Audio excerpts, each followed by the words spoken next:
There's no need to drive around South Florida wasting valuable time looking for a new or certified pre-owned Acura. Go to the #1 volume sales dealership in the Southeast United States. Craig Zinn's Acura of Pembroke Pines. Purchase with pace and space in a dealership tailored to your needs. From home buying to providing that personal touch. Contact the 2020 Satisfaction Award winner Craig Zinn's Acura of Pembroke Pines. 888-776-5123. That's 888-776-5123. Or visit them at 15601 Pines Boulevard in Pembroke Pines.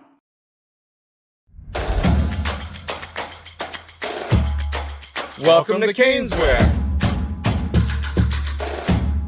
New store, new items, same great experience. Family owned and operated since 2010, Caneswear has the latest merchandise from the Miami Hurricanes, Miami Dolphins, Florida Panthers, Inter Miami CF, and more. Come visit us at our store in Davie on University Drive, just south of 595, or online at caneswear.com. Caneswear, the spot Miami fans shop.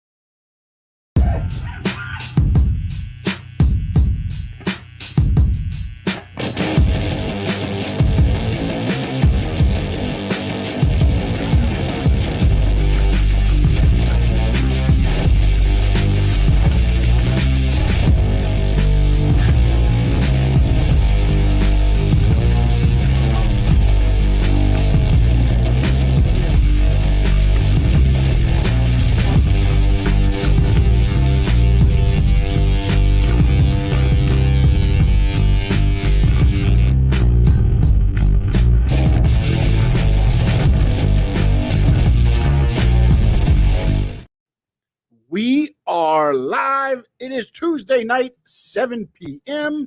Squared Circle Digest on your screens, I guess, or whatever you're watching us on. This is two channels, possibly. You're watching on the Stanley Media House YouTube channel or the Frankie Fresco YouTube channel.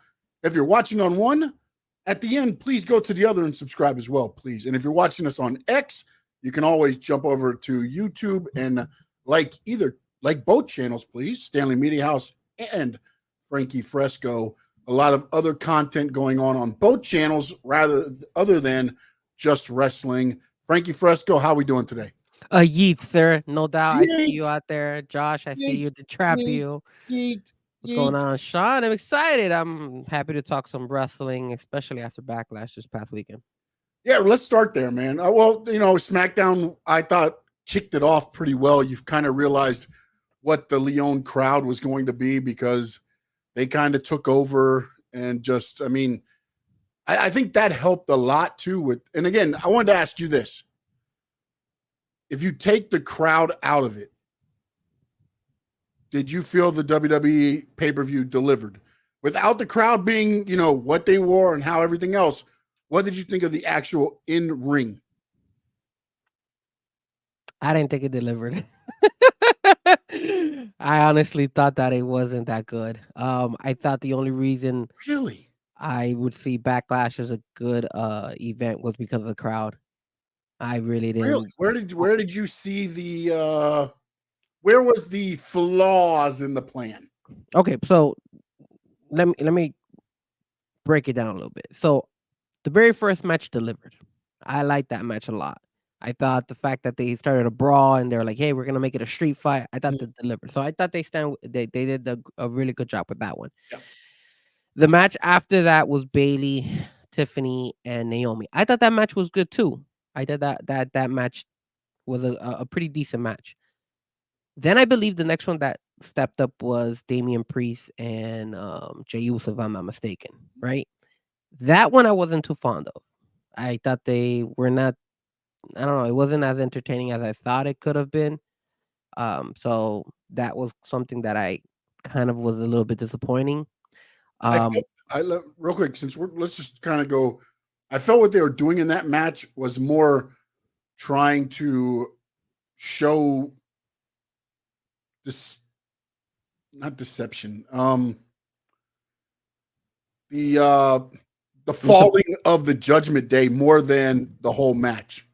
To me, felt like that. That's kind of what they were like. That was the objective of the match, rather than having the whole thing. I honestly thought, because of what happened before the match, I thought Bloodline would play a role in this some way, somehow. I even said, I was like, Damien's going to win with shenanigans, but I didn't know which way the shenanigans were going to go. And then when I saw the Bloodline, never crossed my mind until WWE put it in my mind when they crossed paths in the back. And I was like, I wonder if this adds to more of there. But I felt like what you were saying with that match is what I want to throw in there was I felt like they're trying to push more the fall of the Judgment Day more than the rise of that match. Yeah, and one thing I also will point out that I kind of did not like, and I know that they were trying to sell it a lot. So on the first match, they brought in the other. Yeah, Not, Taylor. how do you say his name? Not. Damn it! I've been practicing this thing all day. It's Tomatonga is the original one. Tonga's the one, and then his brother, Leo or something. Tonga Loa. Okay, when they brought him out, it was a big buzz. After Bailey, Tiffany, and Naomi went, and that match was over, they went back to the highlights of that match. Sorry, Tangaloa. Okay, Tangaloa. They brought back the highlights of that match, and I was like, why are they doing that? Like, I understand that that's a big moment in Backlash, but I felt it hurt a little bit the Naomi Tiffany outcome because they were going back to that. Like, it happened, you move on from it, but they specifically brought that, situation back. I didn't like that. I don't know why they did that. Maybe I think they did that to set up in your head the Judgment, them crossing paths with Jay. True, you're right. You are saying that is true. That did happen, but still, I wasn't too. I'm not saying it's right. I'm not saying however you want to look at it. I think they could have crossed paths no matter what without them having to like bring that back. But you're right. I mean, it makes sense if they wanted to do it that way. I just wasn't too fond of it. Yeah, no, okay. I mean, and rightfully so, because I agree with you in a way where you just had that great match, and then the highlight is actually the match before. Correct. Like if you're gonna do that, then you should have started off with Bailey, Naomi, and Tiffany as the first match. You understand me?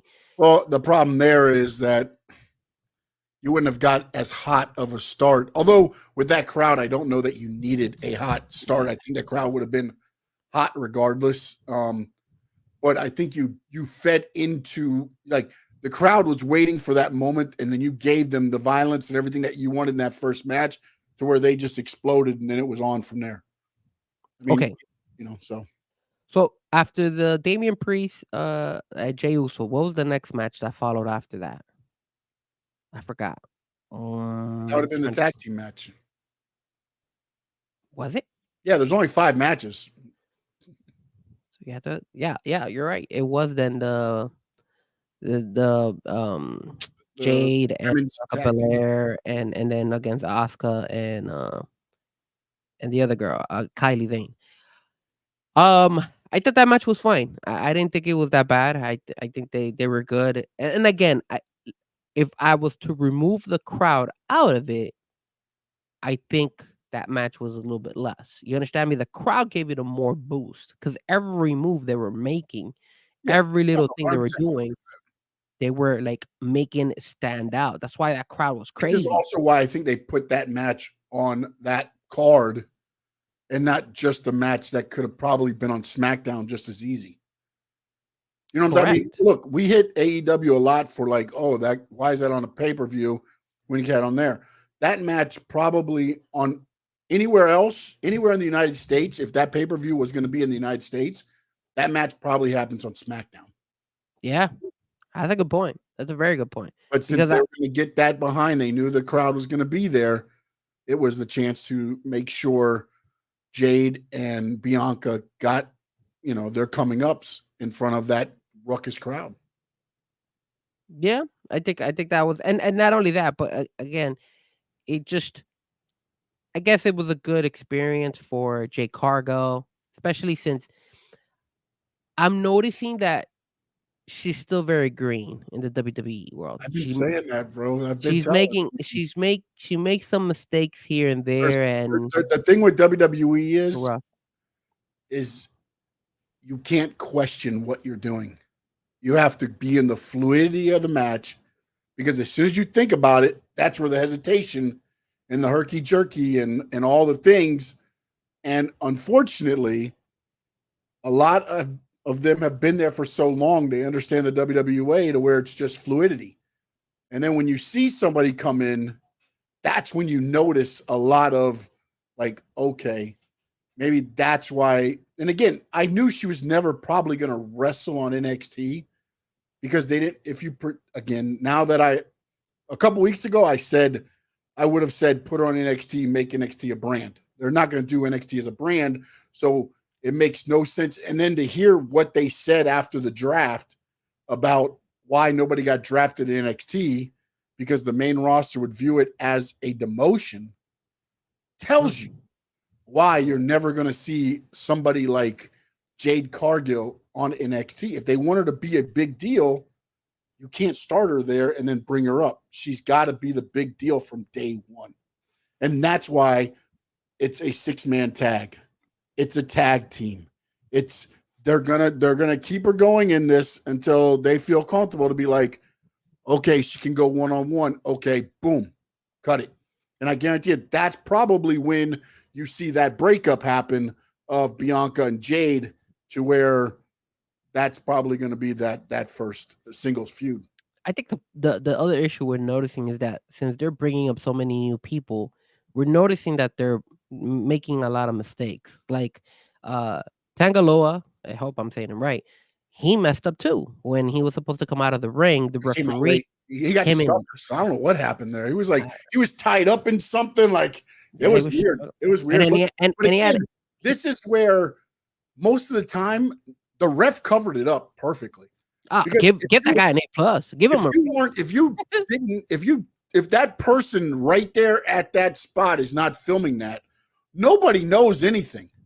Nobody's any the wiser, because until I saw it, I mean, on that portion of video, it looked like he was there for it, because the ref did the turn and slid out. Like, well, it wasn't too clean, but the angle of the camera helped a lot. Exactly what we talked about last week. Yes, that helped a lot. If they were right there where he was supposed to come out, you see all of this happen on live TV. Yeah, you would have seen him mess up, because it was weird. He comes out and he has like a towel over his head for some strange reason.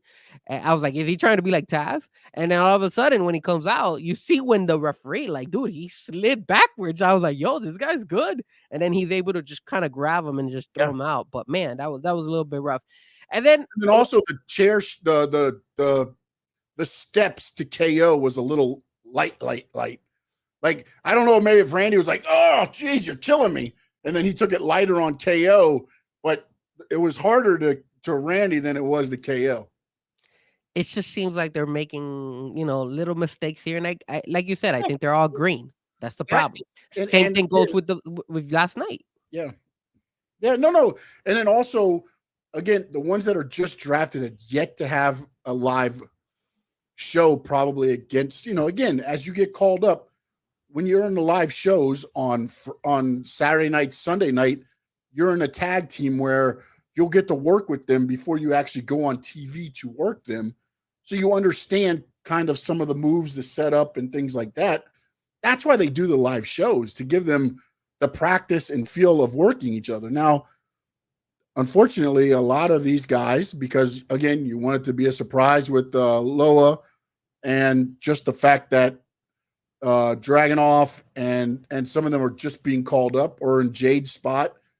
She just hasn't been able to, although she's done some more live shows now in the 6-man and the tag team. So maybe some of it'll think, I just don't think the timing's there. And again, it's not something where they went to NXT and were able to work on it. It's just, they're getting thrown into this. And I'm intrigued to see where this is going, where it's heading, because I've seen a couple of, again, fans putting things together like a civil war, and it's going to be The Rock and Solo and God against Roman, the Usos coming back together, and then Jacob Fatu. So now you've got 4 against 4, kind of a Samoan civil war there. I don't know that that's necessarily the way it's going to go, but again, it's what I said about, AEW is they've got me intrigued in this, to which I didn't think they were going to once Roman left. I really thought once Roman left, it was going to be okay for a little bit, and then like a couple weeks done. And now I'm, again, not saying, with Roman as a champion, it puts a whole different level on it, but I'm not sitting here shooting it down and being like, let's end it. Yeah, I will say this: SmackDown is way more entertaining right now than Raw. I thought, and I don't want to. Before we jump into Raw, that Cody match with AJ Styles, it was a good match, but it wasn't like wow, like it just doesn't. I don't know, man. It just wasn't that wow. It was a good match, but it just wasn't wow. That's why I honestly feel like that Backlash was a decent card, but Yeah, but see, what made it really good with the crowd? I think the problem, and this goes to what I talked to you about beforehand, and maybe, you know what, I'll hold on. I'll put a asterisk on me and you talking about the Cody AJ match to when I get to the other thing I want to ask you about, because I feel like there's two different pairs of glasses people watch wrestling with. I'll put it that way. All right, so then now we jump to Raw, right? And when we jump to Raw, I'm sorry, guys, but this is the vibe I'm getting. They got us in such a huge high for WrestleMania, The Rock, Roman, CM Punk, Drew McIntyre, all these people. And now Cody, the whole storyline, all this stuff, Undertaker showing up, all these people showing up. And now it seems like it's kind of like falling behind when it comes to the Raw side. Yes, I know CM Punk was there, but you got to also understand that Drew McIntyre got hurt. So now we're not seeing Drew McIntyre there. And Cat for Life is saying it. Yeah, it's a new breed at Raw. Yeah, that's the other issue. You understand me? A lot of us are starting to see these new people, and we got to get used to them. We're not used to seeing them in Raw. We're not used to seeing them in SmackDown. Like if I had to give a grade for SmackDown yesterday, I'll probably give it a C because it just was. I'm sorry, Raw. My apologies. I gotta give it a C because it just wasn't that entertaining. It was okay. It had its moments. I'm going to go to my question. I'm going to my question right now because this right here is what hits me, because this is the thing. It's 3 hours of TV, right?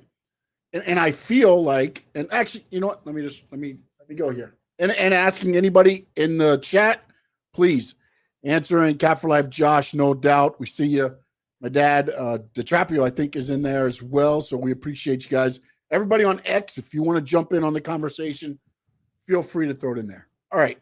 So the comment I heard was on X was that somebody said this Dynamite Rampage together feels like I'm watching WWE TV. And the reason it's that way, one,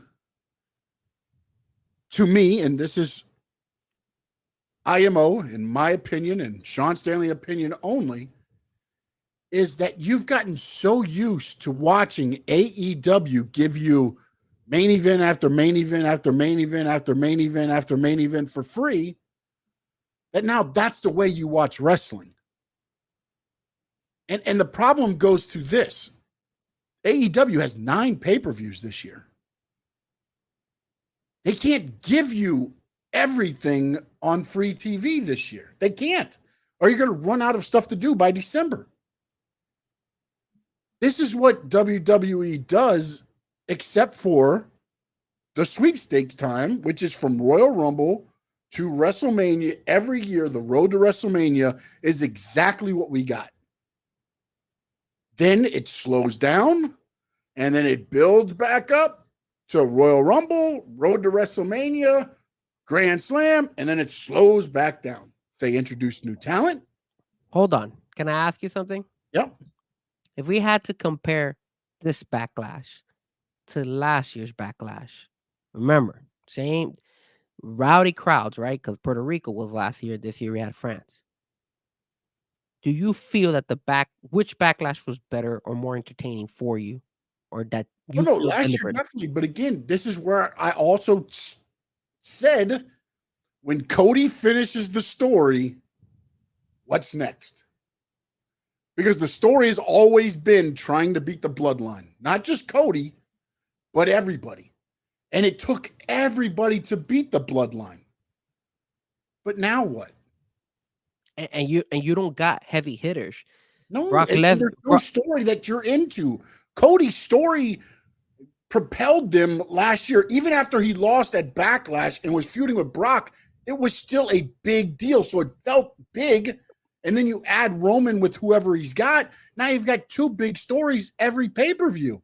Now Yes, you've got nothing. yes and no. Yes and no, because the feud between Cody and Brock Lesnar kind of felt kind of rushed, and we were criticizing it a lot. Remember? Yes. They're like, oh, But it was a story that brought in, and those matches were brutal.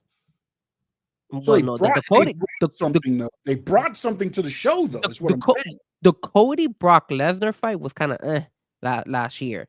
The Damian Priest versus Bad Bunny was the one that lived up to expectation. The Io Sky one against, I believe it was Bianca Belair at that time. Yes, but I'm talking about investing into watching the show.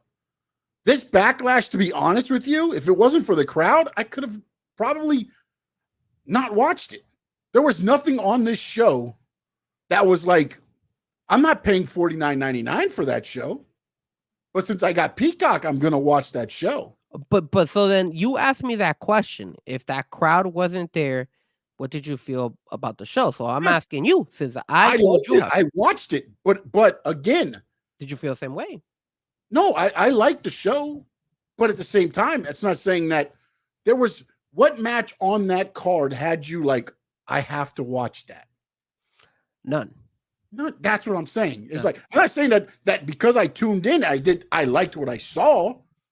But again, if we go WrestleManias, you watch the Royal Rumbles, you go back to SummerSlams, there was at least one match you were like, I gotta watch that. Okay. And then again, I want to compare again to Backlash last year. Was there any match like that? Because granted, I know Cody and Brock was going on it, but we were still like, it looked kind of rushed, to be honest with you. It looked kind of like, hey, it wasn't like a well-established story between Brock and Cody. Brock kicking his ass. I mean, that's what the story was. I understand that, but did Cody not Victor getting his story and then having? But did you feel? But did you feel monster on top of him? But did you feel you had to watch that fight, Brock Lesnar versus Cody, last year in Backlash? Because remember, Backlash not necessarily Backlash, because that was where it started, but it was intriguing enough to where, like, okay, how do they get Cody through this? Because again, he doesn't finish his story. You've just extended him. What the hell are we doing? I'll say this. I think the story, not thinking back, because I'm trying to remember as well, and I do remember that it was a huge pop that Monday when Brock Lesnar was supposed to tag up with Cody, and then he turned on Cody. So you're right. They were developing a little bit more story on that. It wasn't like I wouldn't say, hey, I have to watch Cody versus Brock, but there was more, more like a storyline, a better storyline. No, but it was also about, again, Cody just in the last pay-per-view, he didn't finish the story. Is the story over? Is the story going to continue? That's where the story started picking back up. That's kind of like with Brock, it was kind of like, is he going to end the story? Is there going to be no more Cody as far as going for a title? Because again, if Cody doesn't come out of that feud strong, there probably is no run to the WrestleMania. Yeah. You know what I'm saying? I mean, again, but that's where you get invested. And again, Cody was picking up steam, and that's where he started picking up steam. And then you kind of thought, well, okay, it's not going to happen. And then the Royal Rumble happens, and then you're like, oh, and then it was full speed ahead. And then the Rock thing happened. So there was like little bumps in the road, but there was always a story at a pay-per-view that you were invested in. Maybe not necessarily like saying, and again, even with the EO one, we were like, can she step up? Yeah, I remember that one. Can she step up and in this spotlight situation? And she did. Yeah. Bad Bunny, what the hell is he going to look like in this thing? And then you see the entrance and you're like, my God. But and then see, Damian gets him through the match and everything else, and you're like, okay. But don't you think they put more effort into that last year's Backlash than what they did this Backlash? Like they kind of like just scrambled and put some matches together. I And don't think they scrambled. I think, again, remember some of these matches were just announced like the week before. Like but again, Backlash there was the whole thing about Bad Bunny, because Bad Bunny was at WrestleMania.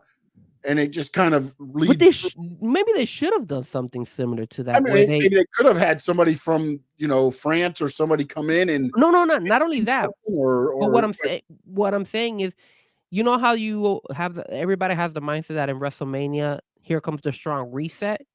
You could do a strong reset in WrestleMania, but maybe something can carry on. Maybe one storyline or something could carry on. That way, it still brings more life and than just a hard stop. It's like when you're braking. You're in traffic and all of a sudden you don't want to immediately brake. You start slowing down before you get there. Yeah, but maybe that's what a CM Punk injury did more to their plans than we think. True. And then Drew getting hurt now is what Drew lose the title. Does the whole Damian Priest thing happen if CM Punk isn't injured,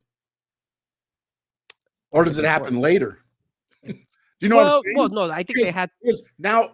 Think about this in France. Keep the storyline going. CM Punk and Drew. If CM Punk is healthy, Drew wins the title. You got Drew versus CM Punk at that pay-per-view at Backlash.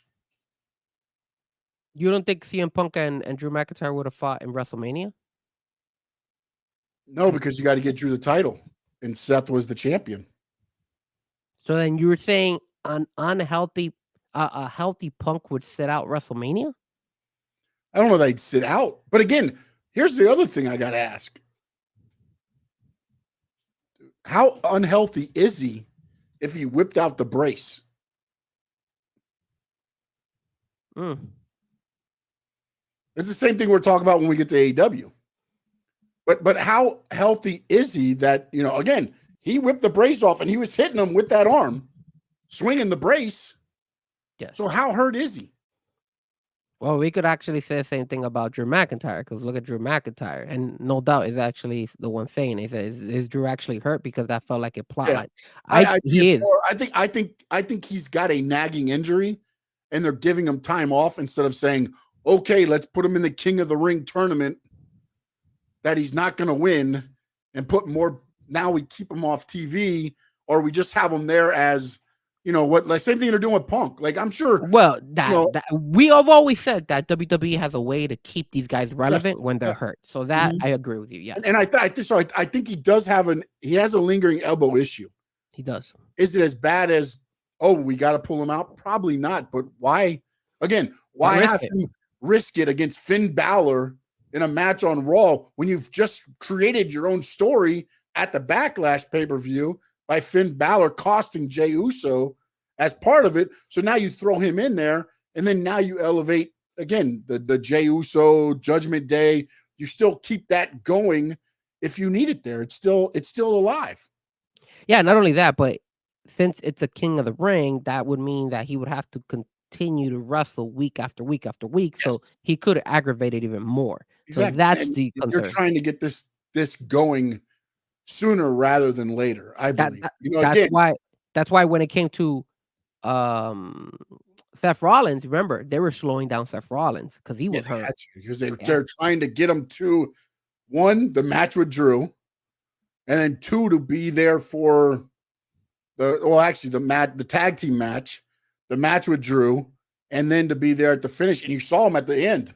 He barely got into the ring, and then at the end he couldn't even go into the ring to celebrate. So, yeah, he was dead. And then I think that's the same kind of thing I did with CM Punk. I'm pretty sure CM Punk may have been able to come earlier, but they're like, hey, they don't want to rush it. CM Punk got 2 hours of TV time before each WrestleMania. His music hits leading into the start of night 2. Yes, he's but they didn't. First person you see. They didn't show it on the. They showed it on the pre-show, right? No, they didn't. No, the pre-show, and then CM Punk was walking to the ring, and they said pay-per-view next. Yeah, but so the crowd got to see it. We didn't see the thing that you see. What do you mean you didn't see it? No, we didn't get to see it. Right, the pay-per-view started and he was already on, like at the commentator, because they cut it in the between the pre-show and when they If you're watching the pre-show, they were talking about it, and they said coming up next, it's WrestleMania night 2, and then the music hit, and he was coming out, and then they cut it, and then they cut into the open. Yeah, they didn't let him write out the whole entrance, is what I'm saying. No, they got it to do with he did his thing. He did his thing at the top, and then he started the long walk, and that's when they went to the thing. Because what are you gonna do? Sit there and watch CM Punk go all the way to the front headsets? I honestly thought that WrestleMania should have started that way. To do. Boom, there you go. Bam. No, because now you get rewarded for watching the pre-show, and then you still have Drew and Seth getting their WrestleMania moments coming out first on night 2. I think you get rewarded for pre-show either way. Like you don't have to get CM Punk coming out in the pre-show. I mean, he was there the whole hour.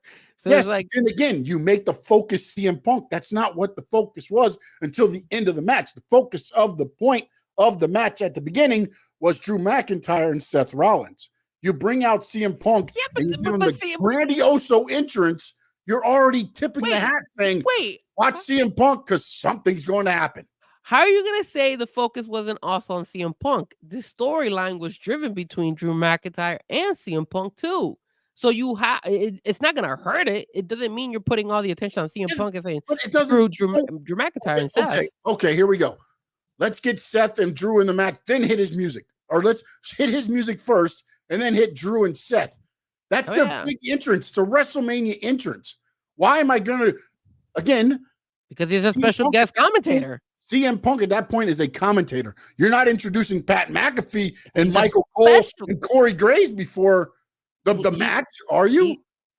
No, because they're the ones who always say the match. Why are you giving that much to a commentator? At that point, CM Punk is a commentator, not a performer. Because he is a guest commentator. He's not there 24/7. Exactly. And it's like the referee. It's like when entrance on the pre-show. It's not my fault. Lazy asses didn't watch the whole pre-show all the way through. Shame on you. I did. We're talking about minimal stuff. I mean, either way. I mean, again, it's like what you're upset about it. I'm not upset about it. I'm just saying. Give my CM Punk his grandioso entrance. Why not? Like, you're tuning into WrestleMania. The first thing, it's like when you have a guest referee. The guest referee gets announced too. So if it wasn't such a big deal, then don't announce the guest referee. Just have him already in the ring chilling and whatever. No, that you have to announce. Hey, he's a guest referee. Hey, you gotta give him. Yeah, but they did on the pre-show. That's not good enough for Mr. AEW. That's not good. That wasn't a pay-per-view. Like Tony Khan would do. I'm not upset. It bothered me. It bothered me a little bit. That's all. It bothered me a little bit. I wasn't upset. I wasn't upset. Anyways, why are we talking about WrestleMania? We're past this already. Can we go back to my 3 hours of AEW TV feeling like Raw and? But I thought we were going to talk about that in the AEW portion of the show. No, but now we're talking about Raw being a C. And I think it goes back to whereas, like, this is what happens other than the night after WrestleMania. Raw start, again, they're setting up for King and Queen of the Ring. Yes, but that's what you're going to get fed now. Okay, so check this out. So we start with Monday night, right? And obviously the announcement before Monday night was the general manager on social media saying, "Hey, look, Drew McIntyre's out." So, and then they brought in Finn Balor and all that stuff, and Damian Priest, and then they all hugged it out. They were like, "Yo, we're all together again." I honestly, can I tell you what I thought was going to happen? Go for it. He never said anything to Dom. I thought at the end they were going to hug it out, and he turned to Dom and be like, "Where were you?" Well, no, but he's injured. He's injured, but still. You can't ask that from Dom. Come on, man. Good God Almighty, man. You can't. How are you going to ask somebody who's injured who has his elbow like wrapped up? Is he not out there every other time doing stuff? Is he not coming out of locker rooms with Liv Morgan? He's obviously doing something with the arm. You know that's not Judgment Day's call. That is WWE. They want to keep him relevant because they know that Judgment Day's momentum is hurting right now. Because if you kick out right now, this girl Rhea Ripley and Dom Mysterio, I mean, is the Judgment Day relevant? You could tell that it lacks. They got the champion, bro. They're relevant. You know that they're testing Damian Priest. They're trying to see how much they could actually get from this guy and if this guy is worthy to hold on to the belt, in my opinion. Yeah, as of right now, I can't judge him because I don't think they're setting up really good storylines. You're set up for failure, bro. You're set up for failure. You're set up for failure. That's how you feel? Good story. Yes, there's no good stories, bro. You can make up as much as you want. Unless they turn Finn Balor, there's nothing good. There's nothing good. Look at Raw. What is going to be a good story, man? I mean, that they have right now. What is going to be that one to be like, damn, that made Priest look like a strong champion. Guys tuning in and ladies as well tuning in, throw out a name that you feel might be able to keep up and make Damian Priest stand out. Like somebody that would make him but also champion. Not only that, but it's got to think about the WWE. We're not fantasy booking here. We're not AEW. It's got to make sense in the WWE world of things. I mean, we can sit here all day and be like, oh, if they go and get this guy and bring him this. No, WWE, the way it's set up, how they run things on Raw right now, how do you make a story that makes Damian Priest seem like a kick-ass champion? I don't see one. I see one, but the problem is it's hard to put him against it because no doubt drop the name there, even though he's putting everybody on there. But honestly, it's Gunther. But the problem is Damian Priest beating Gunther, you can't logically see it right now because unless maybe you can because you could say he's on a downhill spiral because he just lost. So that could be, but if you put Gunther versus Damian Priest, that's good, man. Don't you think that would sell? I think that would sell. I can't put CM Punk versus Priest. But then again, now you're saying, so what you're saying is now, in order to build Damian Priest, we have to kill off Gunther? Not that. You have, in order to build up Damian Priest, you have to put a heavy hitter with Damian Priest. But that's what I'm saying. Like they haven't built that heavy hitter. Jey Uso was decent, was good. He was okay. I hope, but there has to be some type of, because you know how WWE is. And no doubt with CM Punk too, which look again, but that's just throwing a big name into Damian Priest. There's no story there yet. The story is CM Punk and Drew McIntyre, and I get where you're saying to stick it to Drew that CM Punk gets the match, but then, I mean, you do that. Then you do what WWE's known to do, and this is where it's going to be a no-win situation for WWE and Triple H. Because what will happen is this. It'll be Damian Priest versus CM Punk. Drew McIntyre interferes. CM Punk loses. And then everybody's upset about it because, that's what WWE always does. But they've got to keep other storylines going. Because you're not going to put Damian Priest over clean on CM Punk. And you can't have CM Punk beat Damian because then you just do away with what you've been building. So yeah, but the problem here is that you just finished saying, is Damian Priest, can they put somebody with Damian Priest to elevate Damian Priest and make it make sense in the WWE world? And right now, no. So the only way you could make sense is setting up a heavy hitter to go up against him. That's the only option you have right now.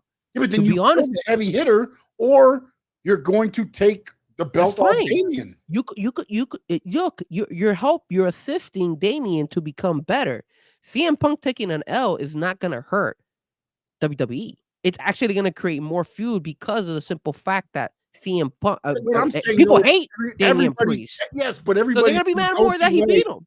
You can't have him beat CM Punk clean. It's going to have to be an interference. No, I agree. But then have to be, or the Judgment Day. This is what WWE always does. Or you This could is have what they always do. or you could do the Judgment Day, and then all of a sudden now you have CM Punk versus the Judgment Day. You could start building that up. Now people are dropping in Braun Strowman. I don't know if Braun Strowman has been relevant enough recently for him to be able to just jump into the title contention. That's the only issue I have about Braun Strowman. I like Braun, but I don't know. I just came out the But isn't he on back door and SmackDown just now, or is he on Raw? Where did he get drafted? he's to? I he's forgot. he's on Raw. He's on Raw He's right on now. Raw. Okay. Yeah, because he showed up yesterday giving kudos to But again, Ricochet. the one thing you've got to do is you've got to make it make sense, and that's the thing with the world title picture. You have to make it make sense in a storyline form. And to me, right now, and I'm not saying that they can't flip the switch and maybe throw something together and make it make sense, but looking at the roster right now, the construction of it, and where Damian Priest is right now, I mean, the King and Queen of the Ring is what, 3 weeks away, 4 weeks away?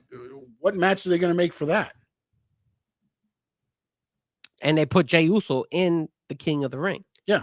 So you can't even run Jey Uso back because technically WWE likes to do that. What they So could do, like, they could run it back if because Dragunov versus Uso next week on Raw. Wait, you're gonna take? How are you gonna run it back? Jey Uso's already in the tournament. Yes, but if you take Uso and he gets beat next week, and the reason is because of Judgment Day and Damian Priest, now you've taken him out of the tournament, and he could be ready for King and Queen of the Ring. Yeah, but the way WWE is selling King of the Ring, they're kind of selling it like that's gonna be the next person to challenge for a championship belt. That's the vibe we're getting, don't you think? Yeah, but it's Raw versus SmackDown. So is it going to be the person from Raw or the person from SmackDown that's going to get the next title thing? And looking at the SmackDown side of things, you've got AJ, Randy, LA Knight. I mean, it's heavy hitters over there compared to Raw. When you look at Raw, it's like, okay, to use Damian Priest and Jey Uso, they're feeding Raw to SmackDown. That's the way it looks right now. That's another problem that they had. I think they kind of like made a mistake in not moving some of these guys from the draft. They should have moved the talent from one side to the other. They kept everybody where they were. Yeah, but I think what you're going to see is Raw is going to become more longer matches, I believe. They're not going to be like they used to be where you get one segment, move on and thing. I think you're going to have more of, the 2 to 3 segment matches. But you don't have any heavy hitters that you have there. You don't have any hitters that are actually entertaining for those long segments. Who did a long segment yesterday? CM Punk, right? That's because he's a heavy hitter. Who else is out there that could do a segment that big besides CM Punk? A lot of them went almost 2 segments. Almost every match went 2 segments. Becky Lynch is another one that could carry on a conversation and be and still kind of be relevant out there with Jey Uso match went 2 segments, 3 segments, almost 3 segments. It went 2, and then at the beginning of the third, it ended, and then went into the next portion of that segment. I mean, again, to me, it looks like you're going to get, because again, SmackDown's going to stay on the on USA, on NBC Universal. And ultimately, Raw's going to Netflix. I think you're going to see more drawn-out wrestling-style matches, and that's why they moved a lot of the guys that, again, minus your, age, because you still have to keep some people there that can do it. But the younger guys, your Ricochets, your, Dragunovs, your, those guys like that, they've kept on Raw. Now, do you think that was the right call to have Dragunov beat Ricochet? Yes, because afterwards Ricochet cut a promo, and I don't know how they're going to work it, but he cut a promo on WWE social media to where he said, I'm tired of this. You're going to get a new Ricochet. And again, what's funny with Ricochet now is you got 2 versions of Ricochet. You've got the WWE Speed Ricochet on Wednesdays, which is the champion now. Yeah. And then you've got the Ricochet that you're watching on Raw, which is a more developed character. So it's going to be interesting to see how this all works out, because you're getting 2 different, because there's really no way you can. Why is driven into 3-minute matches? Why in God's green earth are they doing that speed thing on social media? Like, I think that's dumb right now. It's just to drive people to the social media, man, to watch a wrestling match. I think that's dumb because, like you said, how is it possible that he is the Yeah, but champion and that again, speed thing, and look he at the loses to guys that Dragunov on Monday? it's look at the guys they're using though, bro. Yeah, I mean, I it's know that. Ricochet, it's JD McDonough, it's the guys that don't get a lot of, I'm gonna be honest, time I haven't there. tuned in. I Oh. haven't tuned into that speed stuff. I I watch it if it's there. I mean, again, it's have. on social media. You can go back and watch it whenever you want. You go to WWE and boom, it's there. It's 2.5 minutes. It's 3 minutes or whatever it is. I didn't. I thought that was kind of messed up. Yeah, That it's they not supposed to be like a show. Like they don't expect it to have like tons of ratings, which is why they put it on their social media channels. well, They got tired of everybody saying, "Oh, they don't let Ricochet do his flying stuff. Oh, they don't let Ricochet wrestle as fast as he can. Oh, they don't let this guy do this. Oh, they don't let that guy do that." And they said, "Okay, well, here you go. Stick it up your ass. Watch it on X. There's 3 minutes of nothing but high flying, bouncing off the wall stuff. There you go. They're not going to put it on TV. That WWE does not." No, I hope they don't because I'm not right now. I'm not a fan. Maybe I'll tune in. I'll take a look at it. That's the AEW stuff because WWE doesn't want. And again, that's another thing that I'm very interested to see how it, because Triple H has gone lenient on a few things, and you're starting to see more hiccups on TV. You are. Now where's that line to say, okay, that's it. We're done with it. And not only that, when is he realizing that he has to make that jump and already like deliver it? Like, for example, Karun is saying Bo Dallason's Uncle Howdy. I'm getting tired of seeing these little Uncle Howdy's signs left and right on SmackDown and Raw. Have the guy already come out or whatnot? Like, if that's the case. See, again, you're that gotta have the result. Gotta have it. Or don't do it every show. Do it every once in another show then. They throw a QR code up there. If somebody scans the QR code and dives into what they're doing, that's on them. All they do is guys, throw a QR code on there. People tuning in, do you enjoy seeing those little like bizarre Uncle Howdy things that happen every minute? That's it. I mean I get it, but I don't get with the program. Like get on with it. Okay. Or don't give it every freaking show. What next though? What next? Like again, it's let's throw it out there without a plan. Hey, let's bring in Okada. Let's bring in Will Ospreay. Let's bring in Mercedes Moné. Let's bring in all these people. Let's put the title on Cody. But wait, next? There was a point in time when there was rumors saying that they were gonna bring Bo Dallas as Uncle Howdy. They were gonna bring Braun Strowman. Yes, they were gonna have Braun Strowman went to Raw, right? You didn't see Alexa Bliss get drafted. Yeah, it was Alexa Bliss was gonna be part of it. You didn't see Matt Hardy was gonna be part of it. No, Matt Hardy's going to go back to AEW. I don't think he's gonna go back to AEW. I believe, again, listening to what he said and how he said it, I don't believe he heads back to WWE unless they allow him to be more creative with his delete and all that. So wait, so no doubt you said, did anyone see the QR code when Drew drove? Yesterday. I tried but kept missing it when pausing on YouTube TV and gave up. Do you like those damn things popping up every single time? Like for me, that's fine at the beginning, but there's a point in time where you need to just slow it down. Like I don't need to see it. I mean, it's pointless. It's like, what are you how's getting it with pointless? That? It's got him driving, and then there was another one that popped up that says "Believe, Bo leave," so that you know it's Bo Dallas' Uncle Howdy. If you ever didn't know that, but again, it's just little things, man. I mean, I don't know. Oh, okay. See, so no doubt says he's never. No, it's very quick. It's like it looks like your TV goes out for a minute, and then the QR code pops real quick. So no doubt they've been doing this for multiple SmackDown and Raw. Yeah, they've been doing it in SmackDown and Raw. So if you tune into Raw or SmackDown, you'll see them now, and that's fine. Like I said, I don't mind seeing them. I just don't think they need to do it in every single show. Again, you're trying to build it up, right? So if you're building it up, or if you do it, just show it once. Sometimes I've seen them do it like 2 or 3 times, and I'm like, damn, on one show, and I'm like, damn, are they really have to go that far? But whatever. I mean, again, we're just.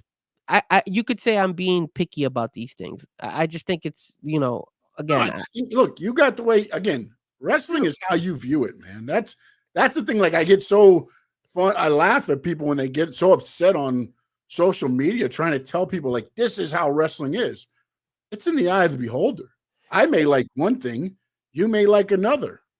It's like what you like. I like the storytelling end of it it, more it's than I like just great matches. Great matches can happen. I can go to CCW this weekend and watch the greatest match I've ever watched. Don't mean I want to watch episodic TV of that. Do you know what I'm saying? Like, I'm the type of person that likes great matches, but I also like great stories to go along with it. I also don't want stories that drag on that eventually does won't make it's a miss on these shows. Like, does it bring anything to Raw? If I gave Raw a C, that little QR code and all that stuff didn't make Raw better. It's just okay, it's there. That's it. you gave it a C. What did everybody else give it? All right, well, guys, tune in. I mean, you guys tell me. I know you had a poll, and I think a lot of people were putting like a B. I think I gave it a C because I thought that it was a decent show, but you saw that the crowd was not like the one in France, and that's why it wasn't as. Again, though, you're not going to get that crowd in the U.S. I know, but That's now, the international.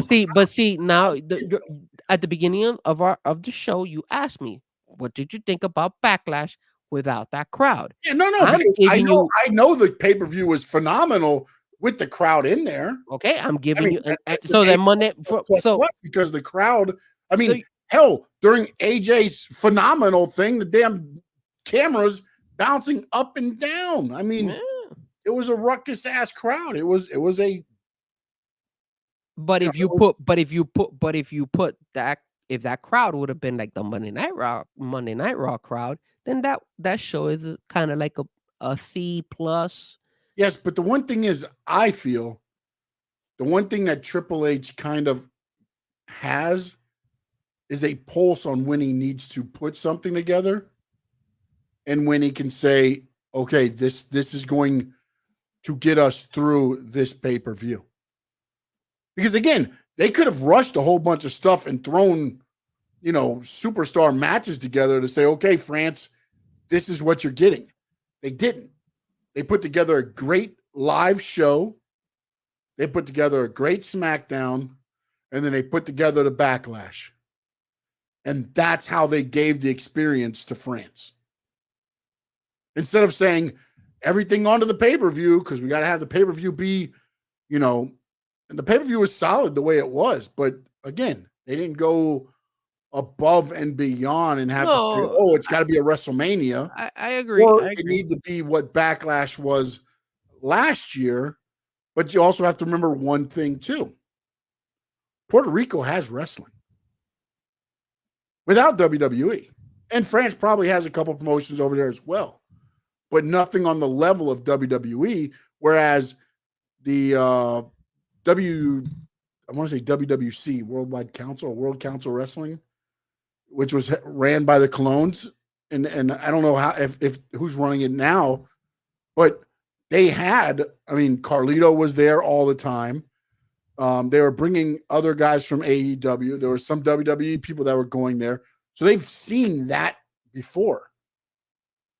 So now it's okay. We need to outlast that. What do you have to outlast in France? I think the difference here when it comes to what we got from Backlash last year and Backlash this year is that the champions were well established last year. We had Roman Reigns, we had Seth Rollins, right? I think Seth Rollins by that. Well, I don't know if they had a Monday Night Raw champion, but I think I don't think so. I don't remember. Just after that pay-per-view, I think. I think it was after that. I don't remember who was the champion. I don't think there was a champion at Raw during that time. Crowned him. Did they crown him then? No, remember they gave Seth.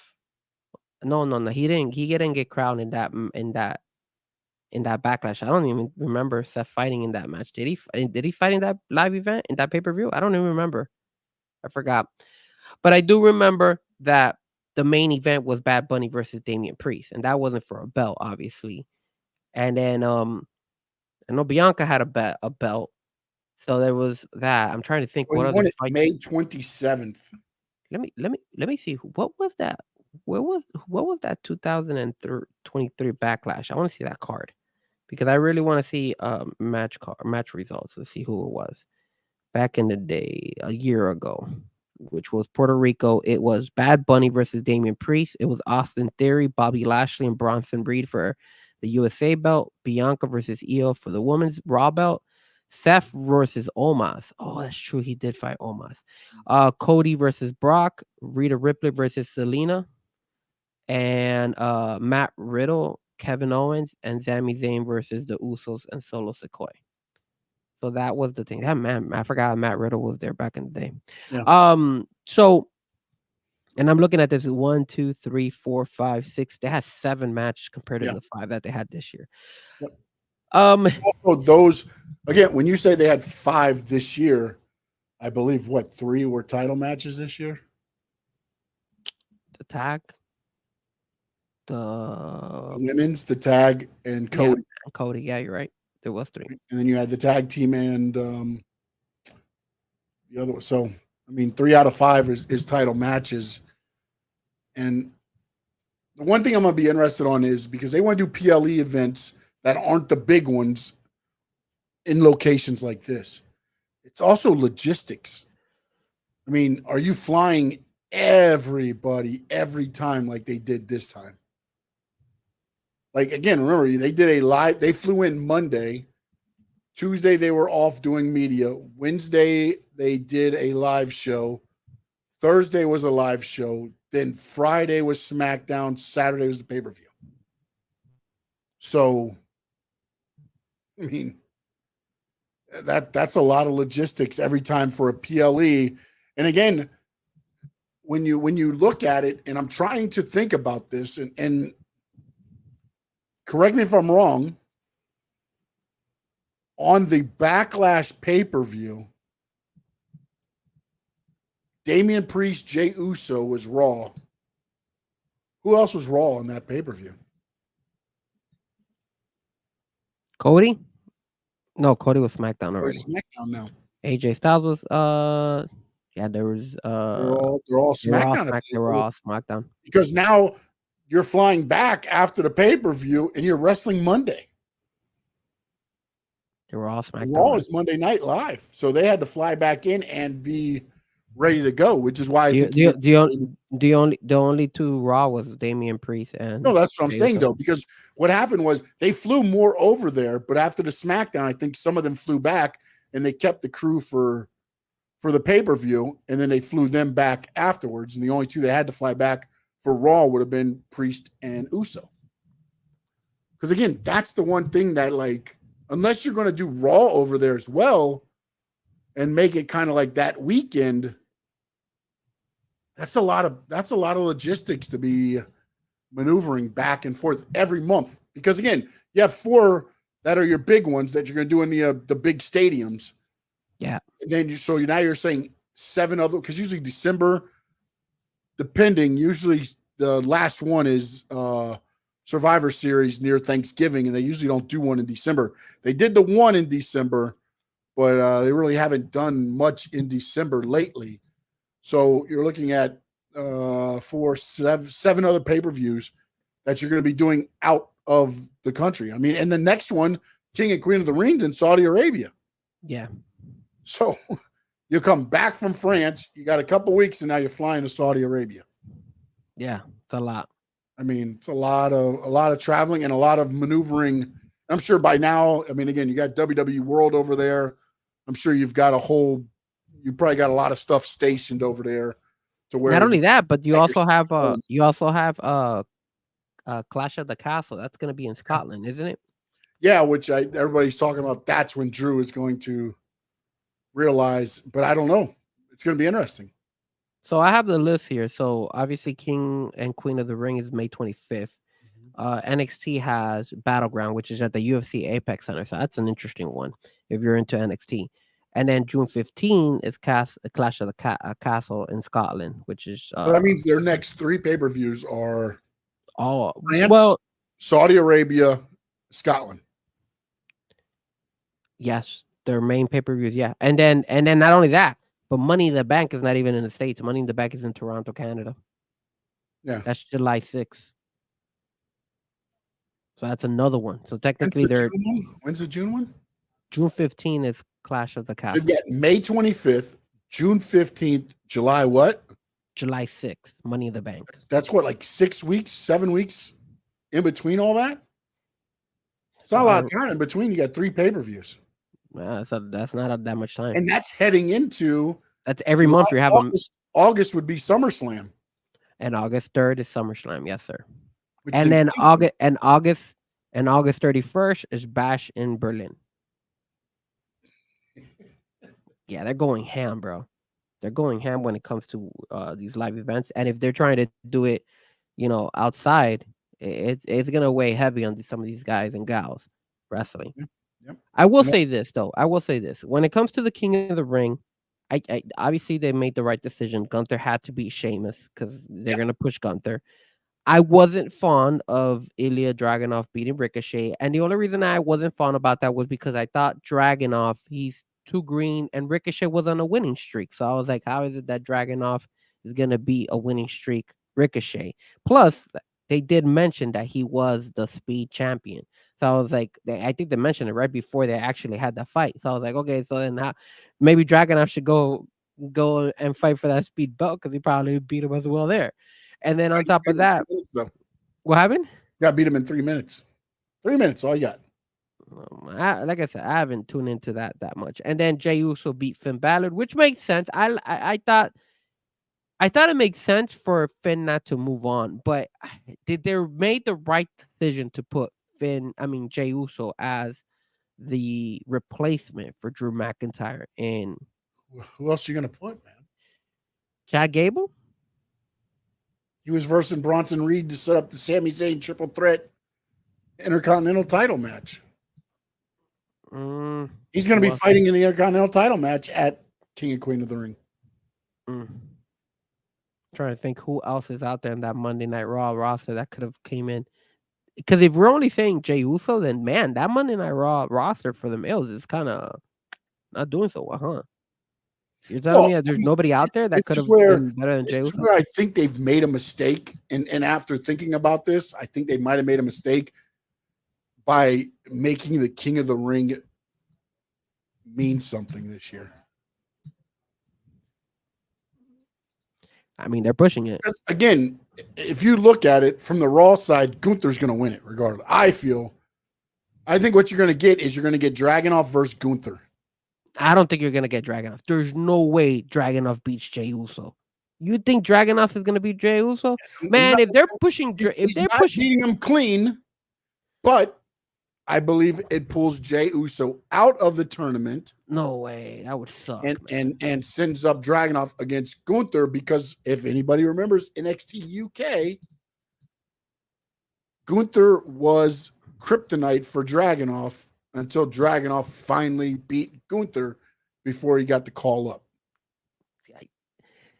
Maybe. I mean, so it's a good story. It's some history and story there to fight for Gunther to move on. Because again, to me, looking at the Raw side, Gunther's going to the main event. Well, I'm going to tell you, is going to represent Raw in the King of the Ring. For you guys that don't catch and watch NXT as much, I'm just letting you know, get ready because Dragunov always bleeds. Like, he doesn't bleed like Moxley, but he always bleeds in his matches. It's so annoying. Yeah, because he lays in. Yeah, so he's always bleeding, which is annoying. He's always getting popped for real or whatever, and him and Gunther are going to beat the crap out of each other. That's what they did at the NXT takeovers or the UK takeovers or whatever they were called there. They beat, there was one where Gunther's handprint was on Dragunov's chest, and you can see the blood. It looked like somebody's blood was leaking from the fingertips because it had busted his chest open that much. Like they were just lighting each other up. Now I have here quarterfinals is Gunther versus the winner of Kofi Kingston versus Rey Mysterio. They moved to a WWE live event because there were so many matches listed for Raw. They had to move that one and the Shayna Baszler to the live events. So the winner of that will take on Gunther on Monday night. Wow. Okay. And then Jey Uso versus Ilya. So when is King Kofi and Rey Mysterio fighting? I just said one of the live events this weekend. I don't know if it's gonna be a Friday, a Saturday, or a Sunday. I Oh, don't know. okay. And then on the women's side, we had Io beat Natalia, which makes perfect sense. Yeah. And then you had Lyra Valkyria defeat Dakota Kai. Again, another one where I was like, why? Why in God's green earth? You just brought Valkyria over from NXT, but Dakota Kai was riding a high off of her, she's been riding a high off of all the publicity she's been getting for freaking WrestleMania. Why are you gonna give Lyra the victor over Dakota Kai? Like, But it and I goes know, back to and her being on Becky's side now, and she's helping Becky in the war with Damage Control, and like it's Damage Control should win. no, Damage Io Control Sky should, will win. huh? Io Sky will win. Everybody else will be the ones that are fed from Damage Control, I believe, is what's happening. Dakota Kai has always been her character. Not saying that she doesn't deserve to get the push. That's what it sounds like. But no, her character doesn't need it, is what I'm saying. That's not what she does. It doesn't hurt her to take a loss. It would hurt Lyra more than it did her to take a loss. How is it gonna hurt Lyra if Lyra just came on board? Like, people are just starting to see who she is. Maybe they should have never put Lyra in the in the women in the Queen of the Ring There's bracket. a reason she was put in the Queen of the Ring, because they Yeah, believe that highly of her. They didn't put everybody else that was brought over from NXT in there, did they? No, one person got put in there. Just like one guy got put in there on that's actually Carmelo. I'm sorry. Carmelo is on the men's side. Did they put somebody from SmackDown, NXT? I don't know who was drafted from NXT to SmackDown, women wise. I don't know who was brought over. Is Kiana James or any of them in the SmackDown Queen part? I don't think Kiana James. I have to look. Hold on, let me see. I thought you were looking at the screen. I'm sorry. I couldn't tell. Look at it. I I only have Raw up. I don't have SmackDown. But I do know that, and then obviously Shayna Baszler versus Zelina Vega, which is also going to be in a live event. Is that what you're telling me as well? Yeah, that's now a live event as well. You know what they should have done? They should have put those fights in I guess a live event is fine, because it's a good treat for the fans who go to those live events. So I guess it makes sense. And then the last one was Zoe Stark versus Ivy Nile, two women that I really don't care about. Sorry. Yeah, just they're being fed to somebody. I mean, No Doubt says, I like that some of the NXT folks won yesterday. Okay. I just don't feel that they were lined up with the correct opponents. You could have put in Lyra versus Zoe Stark or Ivy Nile, and Lyra could have won. And you could have kept Dakota in the bracket as well, because Dakota's riding as well popular. I know her character, she's not the leader of Damage Control, it's supposedly Io Sky, but still you could build up to it like that. Like, okay, who would you have preferred seeing in the second round? Do you prefer seeing Zoe Stark? I don't care about Zoe Stark. I prefer seeing Dakota Kai. So Dakota Kai should have fought Ivy Nile, and maybe Lyra should have fought in Zoe Stark, and then Lyra should have beaten Zoe, and Dakota should have beaten Ivy Nile. Then that would have set up Ivy Nile versus Valkyria. Just little tweaks is all I'm saying. I'm not, and again, you guys might be knocking me, but like, Frankie's so picky, but I'm just brainstorming here, because again, I'm telling you guys. Yeah, but again, you guys told me you're also not setting up for future down the line, because if during the thing Becky's about to get jumped, Lara comes out to save her because Liv left her to get beat down. So now Lara's involved with Damage Control. I know, and then she's now gonna fight she would have been fighting Dakota Kai in the next round, which is Damage Control. But now you brought another possibility of a feud between Lyra Valkyria and Zoe Stark later down in the road, because now those two girls have some type of, like, they fought each other now. So maybe or Lyra gets eliminated because Damage Control costs. Again, it's about little things. Like now Zoe doesn't have to pin Lyra clean. My question Now, to you is, Lyra who can would you lose, and then you just you muddy the waters a little bit. who do you think would be better fit to have moved on? Zoe Stark or Dakota Kai, in your opinion? Zoe Stark. Why Zoe Stark? What has Zoe Stark been doing this whole time? Again, though, but do you think Dakota Kai's winning? That does it matter if she loses in the first round, second round, or the third round? When does she lose? She would, but She's I'm not assuming winning. obviously she's not, because they're gonna push Io Sky, but supposedly that helps for Lyra versus Dakota Kai in the next round. Instead of having Lyra versus Dakota last night, they could have had it in the next round. What does it help having Zoe Stark move up? What are they gonna do with? What have they It done with helps that make character? a little bit more about her, though. I mean, What Dakota have they Kai done has about Zoe whole Stark? They haven't damage done anything with control. Zoe Stark. Yes, but she has the whole damage control to work with her gimmick and everything else. Zoe Stark, you've got to at least start pushing something, man. Either that or Pushing something, she's gonna Yes. lose the next round. Okay, Most so, likely. but then why have her lose in the first round to like she needs the win more than Dakota Kai? Like, I don't understand. Does she really need the win? They haven't done anything with her. Have they done anything with Dakota other than her being in damage control? No. But So what are we Dakota Kai. What are we doing here? But Dakota Kai is more popular right now than Zoe Stark. Is she really? Yes. Okay. You don't think so?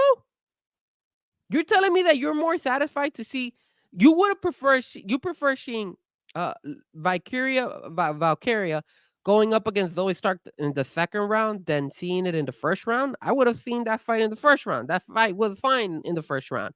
Second round, it's supposed to get tougher as you move up. It's not. It's supposed to be easier. I feel, I'll be shocked if Zoe Stark beats Lyra. To be honest with you, I'll be shocked. I'll be like, damn, wow.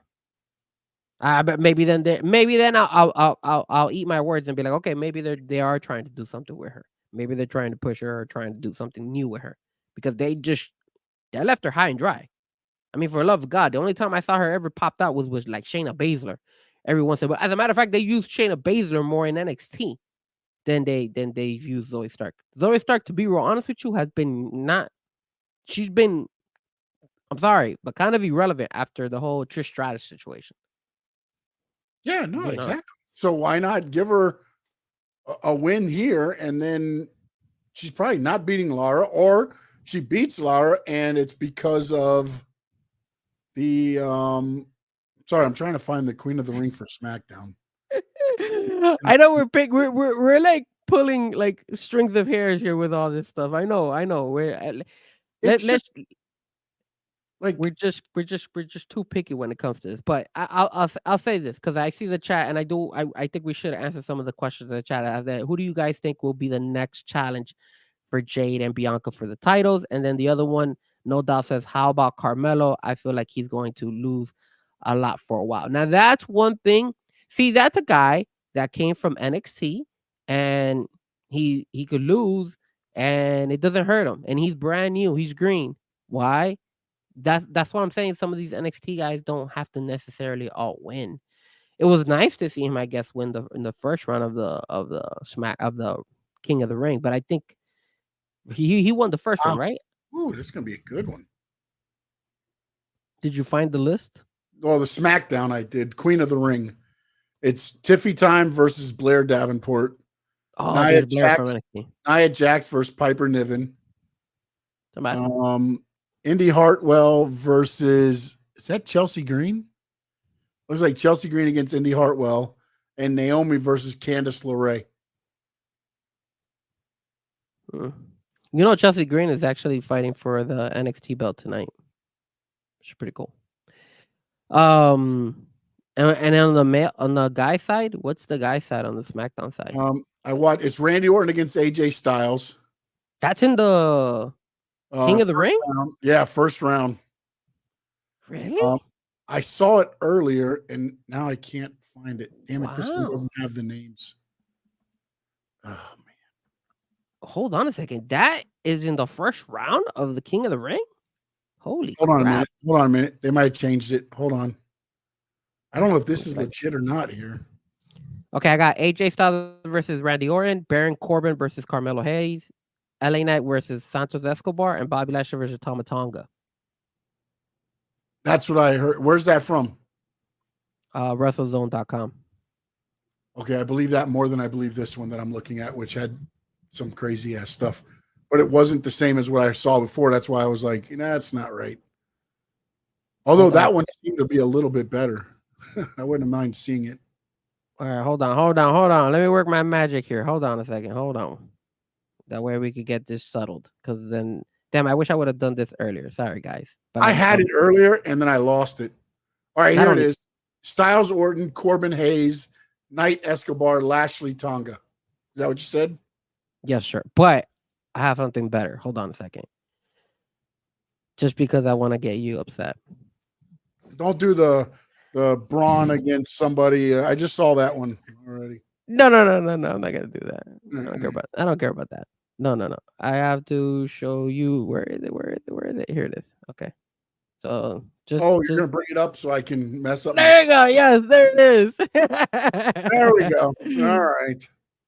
There you go, guys. All right. So now you've got Styles, Orton, Corbin, Hayes, Knight, Escobar, Lashley, Tonga. Okay, so you know what? Let's predict these. So Rey Mysterio should beat Kofi Kingston. He should. Yeah, I mean, again, if you want to keep going with the Imperium New Day stuff, Kofi and them said a lot of things about Gunther. If you go storyline wise, somehow Kofi wins it and goes against Gunther on Raw. I could see that as well. I could see either one of them moving on. Either one. Who do you got winning though? Kofi. I got Rey Mysterio. Yep. And then on the opposite side, AJ Styles and Randy Orton. I see both of them losing. How the hell are both of them gonna lose if somebody needs to qualify to the next round? Oh no. Then Carmelo Hayes wins and advances because he versus nobody. So he advances to the finals of SmackDown. Carmelo Hayes. Why are you always trying to make these crazy little stories? No, very simple. AJ Styles in a lose streak. Randy Orton's winning that one. Randy moves on. I don't think so. Bloodline, baby. The battle of the two guys that lost over the weekend. I say Randy Orton moves on. And then Carmelo beats Corbin. I take AJ Styles. It could go either way, but I got Randy. I think Randy moves on. Yeah. Carmelo versus Corbin. I say Carmelo wins. Yeah, Carmelo. I got Carmelo beating Corbin. LA Knight versus Santos Escobar. That's a tricky one, man. I like LA Knight a lot, but Escobar is a sneaky pick there. He's a sneaky pick. Yeah, but I think it's got to be LA Knight. LA Knight he's yeah, LA Knight. LA Knight. All right. You know what? You know me. My show on Wednesdays is based on Let Me Talk to You. I can't go against LA Knight. I'll go LA Knight too. Then Lashley versus Tama Tonga. Ooh, that's an interesting one because you don't want Tama Tonga to actually take a seat back. Can I tell you what's going to happen in this? Can I tell you? That first match, Randy Orton they're going to kick off SmackDown. Styles versus Orton. Bloodline is going to interfere, cost Randy Orton. Randy Orton's going to get the revenge and cost Tama Tonga. So it's going to be Lashley moving on against LA Knight. Not a bad idea. I think it's a good idea. I think it's going to be I think Tama Tonga is going to win, but just because these people, Bloodline gets involved and messes with Lashley. So Lashley loses. Gets involved, but I think Randy Orton gets the final say because they're going to cost him. So that's the way I'll go with it. You're going to go the other way. You think Bloodline's going to help Tonga? Yeah. I think Tama Tonga is going to come in because I think the best route. Because let me ask you this, and I'm not too sure about this, but once they come to the final, is that going to be televised on the Raw SmackDown, or is that going to be in one of the live events in the King of the Ring? The King of the Ring final is at the Saudi Arabia event. PLE. Okay, and the semifinals is that also on Raw and SmackDown? Raw and SmackDown. Okay. So only one of them. So the only match is the finals that gets to the PLE. Okay. Yeah, it makes sense because it is King of the Ring. My bad, guys. But yeah, okay. I wasn't sure if they had two matches. So for me, I've got Dragunov against Gunther on the Raw side in the finals. LA Knight versus AJ Styles in the second. And my final King of the Ring is Gunther versus LA Knight. Okay, I have Gunther versus Jey Uso in the final, duking it out, and I think I have Gunther winning it. And then on the SmackDown side, I have Tama Tonga going all the way. Tama Tonga goes all the way because of the bloodline, and then it's against Randy Orton. And I feel that Randy Orton gets his payback. So it'll be at the end, it'll be Randy Orton versus Gunther, which would be a hell of a main event for King of the Ring. And then I think Gunther beats Randy Orton in the pay-per-view.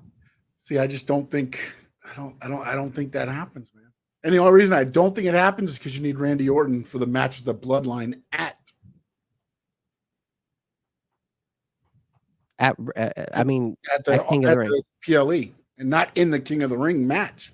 No, like that's why I think it's going to be LA Knight and Gunther, because now you got, could be, yeah. But although when you say Tama, like the interesting thing is, remember Tama Tonga is Haku's son. Yeah. And King Haku. Could we have the second king of the family?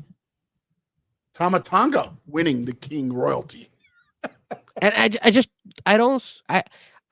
this is why no doubt might be onto something.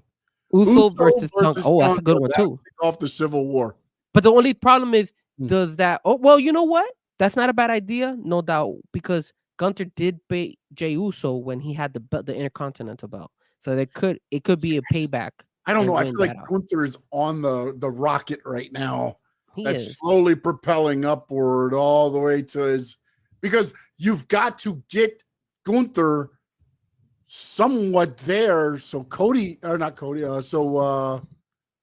I feel like, again, man, no matter what you do, even if you put say, okay.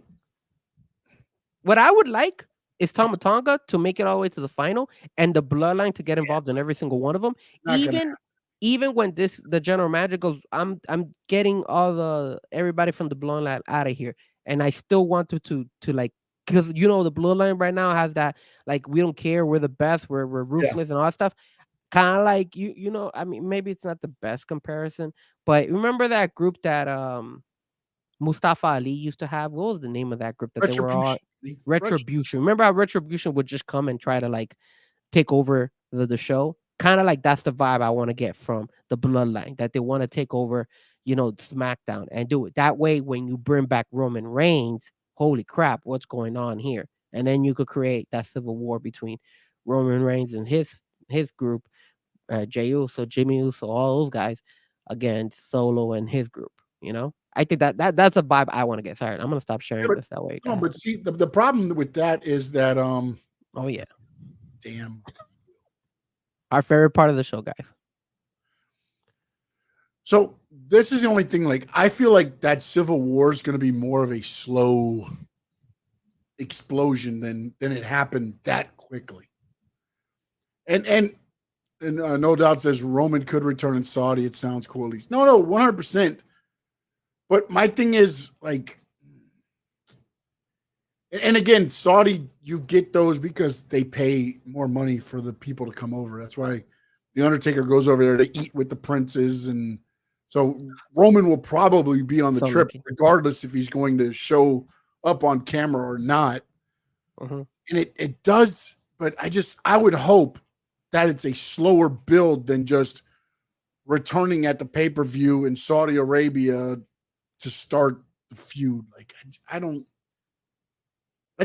think that Jey and Tama Tonga as the King of the Ring does anything for the Civil War, especially when they pushed it as the King and Queen of the Ring are going to be kind of like the next in line in a way. Like, at least that's the way they're making the feel of it right now, the importance of it. I feel that takes away that importance, because now whoever wins that is ultimately going to be in the Civil War probably for the next umpteen months. Yep. Which is why I think Gunther, to me, again, going off of how they're trying to make it feel like they're the next thing, Gunther, LA Knight to me, because then either way you go, either you can bring LA Knight, up more, and then Gunther becomes that guy for Raw. But then again, if you have Damian Priest as the champion, you're probably not going to have heel versus heel for the title. So I don't know. There's a lot happening because again, when is the Castle match? The Castle is what, June, July? Clash at the Castle is June 15th. So June 15th. You're talking about a month and 8 days was the PLE. They said Drew McIntyre would probably win the title in front of his home fans. Do you think he's going to win that title in front of his home fans? At this point right now, I don't think so. No. I don't think so either. Now, I know we've been talking for almost an hour and a half on WWE, but let me ask you this before we have to jump ship on the AEW side. I know there's not that much to talk about on the AEW side. It's a little bit, but here and there. But a couple of side things that I did want to ask you. Well, you know what? I'll hold off on one of the topics from the AEW. Is it kind of like WWE, AEW related, both of them? So, but my question to you is, out of last night's show, right? Gunther versus Sheamus. You had the whole Becky Lynch, Liv Morgan portion. Obviously, there's some cryptic stuff. You saw Liv put on her social media a photo of her, and she had like the little tail end of Judgment Day on one of her pockets, and people caught that out as well. Obviously, you had the whole Damian Priest. Like you said, I mean, maybe you're seeing something that we're not. You know, when he went to go hug Finn Balor and JD McDonough, and then Dominic had to come from the back and stuff like that. And that's another thing. Dominic was standing on his left-hand side instead of standing on his right-hand side with all those guys. Of course, he wasn't involved in all that stuff, but still, you know, anything like that. Carlitos was another one. Carlitos also was out there. That he was like talking and all that stuff. And Damian Priest was like, what's going on here and all that stuff. That segment with Carlitos also was there. Obviously, you had the Chad Gable situation. Somebody mentioned it in the chat earlier where Chad Gable was like yelling and saying stuff to Alpha Academy while CM Punk was coming out and all that stuff. And then obviously you had the main event. What was your favorite part of the show? What do you think what do you think would help the show, or is the show perfect the way it was for you? I mean, it's never perfect. Don't get me wrong here. But I like, and again, and people are gonna whatever because I'm not WWE, I'm not AEW. I love pro wrestling, but I love the storytelling aspect that WWE does. Whether they mean to or they luck into it somehow, the little nuggets they drop on their shows. Again, you ask me the same question. When Vince was running this, and you're getting a complete different answer. But I feel like right now, I won't say they're hitting on all cylinders, but I feel like they're doing a good enough job building to their next PLE. And again, this isn't one of the big main fours, so the build is a little different than, per se, going to SummerSlam or Royal Rumble or Survivor Series or, of course, WrestleMania. There's a little bit of a slower feeling out process to me that WWE does to try to see, okay, let's put this person out there and see what the response is. Okay, we didn't get the response we thought we were going to get. Okay, let's shelf them for this time. We'll try it again in a couple pay-per-views. That's what I feel like you're getting with this King of the Ring. It's like, okay, let's see how Dragunov does kind of getting in the deep end. Okay, let's see how Davenport does getting in the deep end. Lara Valkyrie in the deep end. Zoe Stark. Let's see if we can get her rebooted back up. And again, if something does catch fire organically, then you start that fire. You start, breathing the fire to where it starts going up. Hence, Sami Zayn. Hence, the way they did the bloodline angle with Sami Zayn and things like that. Again, they didn't know what they were going to do with Sami Zayn. Boom, it caught fire and it went on. The reason I say, and before we were talking about Dakota Kai, is she's always going to have that reaction because she's in damage control. Zoe Stark is by herself. There's no life vest for her. There's no life vest for Lyra Valkyrie right now, although they put her with Becky a little bit last night and things like that. So to me, in a show, was it a perfect show? No. But did it accomplish what they needed to accomplish, setting up for the King and the Queen of the Ring? I believe yes. Because again, you're not making per se main event stars in round one. Now, as it advances through, you might see a more, again, if Dragunov beats Jey Uso, on the next Raw, I guarantee you that match happens between hour 1 and hour 2. So that hour 3, you're kind of seeing Dragunov in the back getting ready to take on Gunther for the following week or something like that. Like, you're going to see more of Dragunov, just the same as you'll see more of Valkyrie as they advance, or more of, Zoe Stark as they advance, and they see that, okay, they're resonating. Let's give them a little bit more to feed on. Whereas on the SmackDown side of things, I mean, hell, I think Tonga's the one that has the worst as far as WWE, who knows who. Everybody else is already established. I mean, yeah, Corbin's been in NXT, Hayes has been in NXT, but they're established on the NXT brand. Tonga's coming from, he's had the PLE in a live show, and now he's there. So to answer your question, it wasn't perfect, but to me, I feel they accomplished what they're trying to accomplish by doing the first round of the tournament and dabbing their toe to see, okay, Zoe Stark, sink or swim in a little bit. Lyra Valkyrie, sink or swim. Because again, as I said, they have no life vest. They're on their own. Dakota Kai can rely back to Damage Control. If they need it, they can always pull out Dakota Kai in Damage Control, and they're there. It's just like Natalya. If you need somebody to have a good match because they've been on a little bit of a rough slide, put them with Natalya. Bring them up. Okay. I agree with some of the stuff you say, but I thought it was a decent show. Maybe some changes here and there, but that's all. But you guys already heard me say it. No. And again, as we say, it's all, we could put 5 of us in a room. We could all jump on a live stream right after, and probably all 5 of us have a different way of viewing what we saw. Yeah. That is what I love about pro wrestling, is I could sit right beside you and we could see 2 different things happen. Could. Yes, absolutely. Because of how you interpret what you saw. That is the art form of wrestling in a nutshell. Yep, absolutely. Doesn't have to always be right or wrong or pro or no, man. Just love this shit. All right, it's time to talk about something that Frankie Fresco loves. Do I still love it? Maybe when MJF come back, but let's talk a little bit of AEW, right? Let me talk to you. There's not that much going on in AEW, but there is.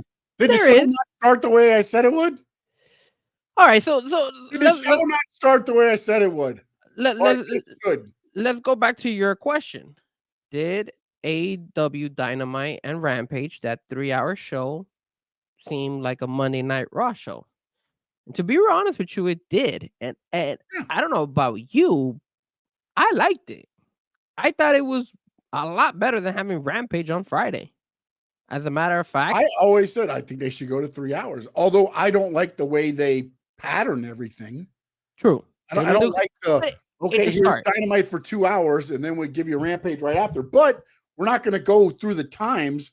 So Rampage will actually start 15 minutes later because Kenny Omega's ending Dynamite and going to the hospital to start Rampage. Just make it a 3-hour special. That's just me, man, because I feel like you take away from, and then if I'm there live, like I just saw. It's a lot of wrestling. I just saw, dude, it's like I saw the what I need to see. Why am I going to sit and watch the rest of this now? There's nothing that's going to catch my attention after. That's my only. And again, I've always said that inside the ropes, AEW kicks ass, man. Are there botches? Yes, but that happens everywhere. You know what you said is true. I do agree with you with that because obviously on the Rampage show, it was Jay White versus I believe it was Dante Martin. I don't know. I think that was the one that led up to the show, and then obviously Sky Blue, with Willow Nightingale. I think that was the one that closed it out.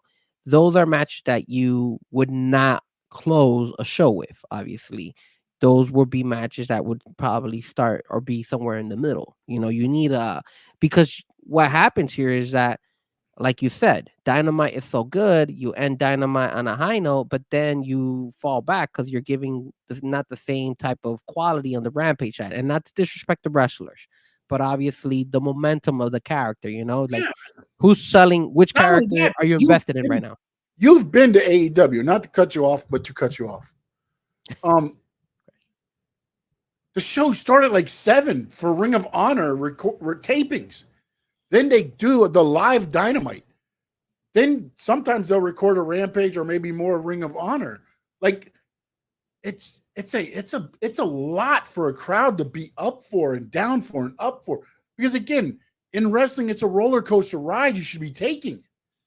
And like the one thing I did like about what they did this week was one, they listened to me and they started to show the way I thought they should. Tony Khan being in Jacksonville talking, and then Tony, we got problems and we got it handled here because we're the EVPs and we signed ironclad contracts and all that. I like that. The one thing, and although they did some things where like I forgot what the one was. They were talking. I like the Okada one-on-one with Kenny Omega before. No, I love that, but there was one thing I thought there should have been more involvement as far as making people's lives like hell. Whereas there was one where they were talking and then Renee, I think, gets a text and it was like, oh, the Young Bucks said I'm doing a great job, but we need to wrap this up or something. Yeah, they could have done that. Yeah. I forgot who they were talking with. They did it once, throughout, but I thought they could have done more. Like with them. Like let them run. Like DX took over Raw back in the day. It just ran crazy, ran amok. Not only that, but then not only that, they could have put in like stipulation on matches and stuff like that too. Like they'll go in and be like, they see the fight, and they come out and they're like, wait, this match is too boring. Let's go ahead and make it a street fight or something different. That I think they did that with one of the title match. The title match, was there a title match or something? Well, I know that they changed the rules on one of the matches. I can't remember which one it was. I know that Christian it was the Edge one. It was Edge against Buddy Murphy, I believe. They went and they changed it. Yeah, they made it a they did something in it. Like they were like, oh, we need to make it a different thing, so it's house rules or something. I think they changed it like a house rules type match and all that. And then they did some things like little things, but I just thought they could make again and again maybe it's a slow build because ultimately I believe Kenny Omega is coming back because if he's not taking a chair shot to the gut. He's not doing a lot of things. If you got diverticulitis and trust me, you're not taking shots unless you're cleared. I'm sorry to say that. Now, is he ready to be Kenny Omega in the ring again? That's probably a ways off. But and now all of a sudden, tomorrow night, believe it or not, there's now a special announcement from Kenny Omega. So you know what Tony Khan realized? Because he's hurt, he can't make the announcement. So he's gonna tell Kenny Omega to make the announcement. Kenny Omega making the announcement. It makes perfect. I just thought again, and maybe now and again, WWE has me intrigued with this, just like they've got me intrigued. But they're probably gonna lose me this week because it's Orange Cassidy against Trent Beretta.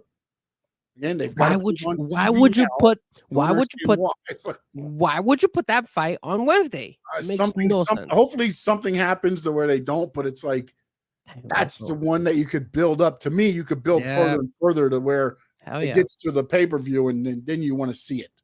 Yep. 100%. So that's the thing there. And then, and as I said, maybe it's a slow build to see who the else, because Tony Khan was asked on a podcast, are you going to wrestle? And he's like, look, our thing is AEW is where the best wrestle. I'm not the best to wrestle. So there's other people that are the best to wrestle. So obviously he's going to put a team together, I'm guessing, to go against the elite. obviously Kenny Omega is going to be one. I'm thinking maybe Hangman Page comes back and they team up Kenny and Hangman again to be number 2. Good. And then you kind of redo Hangman Page from that whole fiasco that was him and Swerve and drinking blood and everything else. You can at least do there. Now who the other 2 will be, I don't know. One, I guess, would make sense would be Darby if he doesn't get hit by buses anymore. I think he's still too injured. Oh, no, I think right now he is too injured. But again, because I'm trying to think like, okay, Jack Perry, he's a pillar, right? A pillar.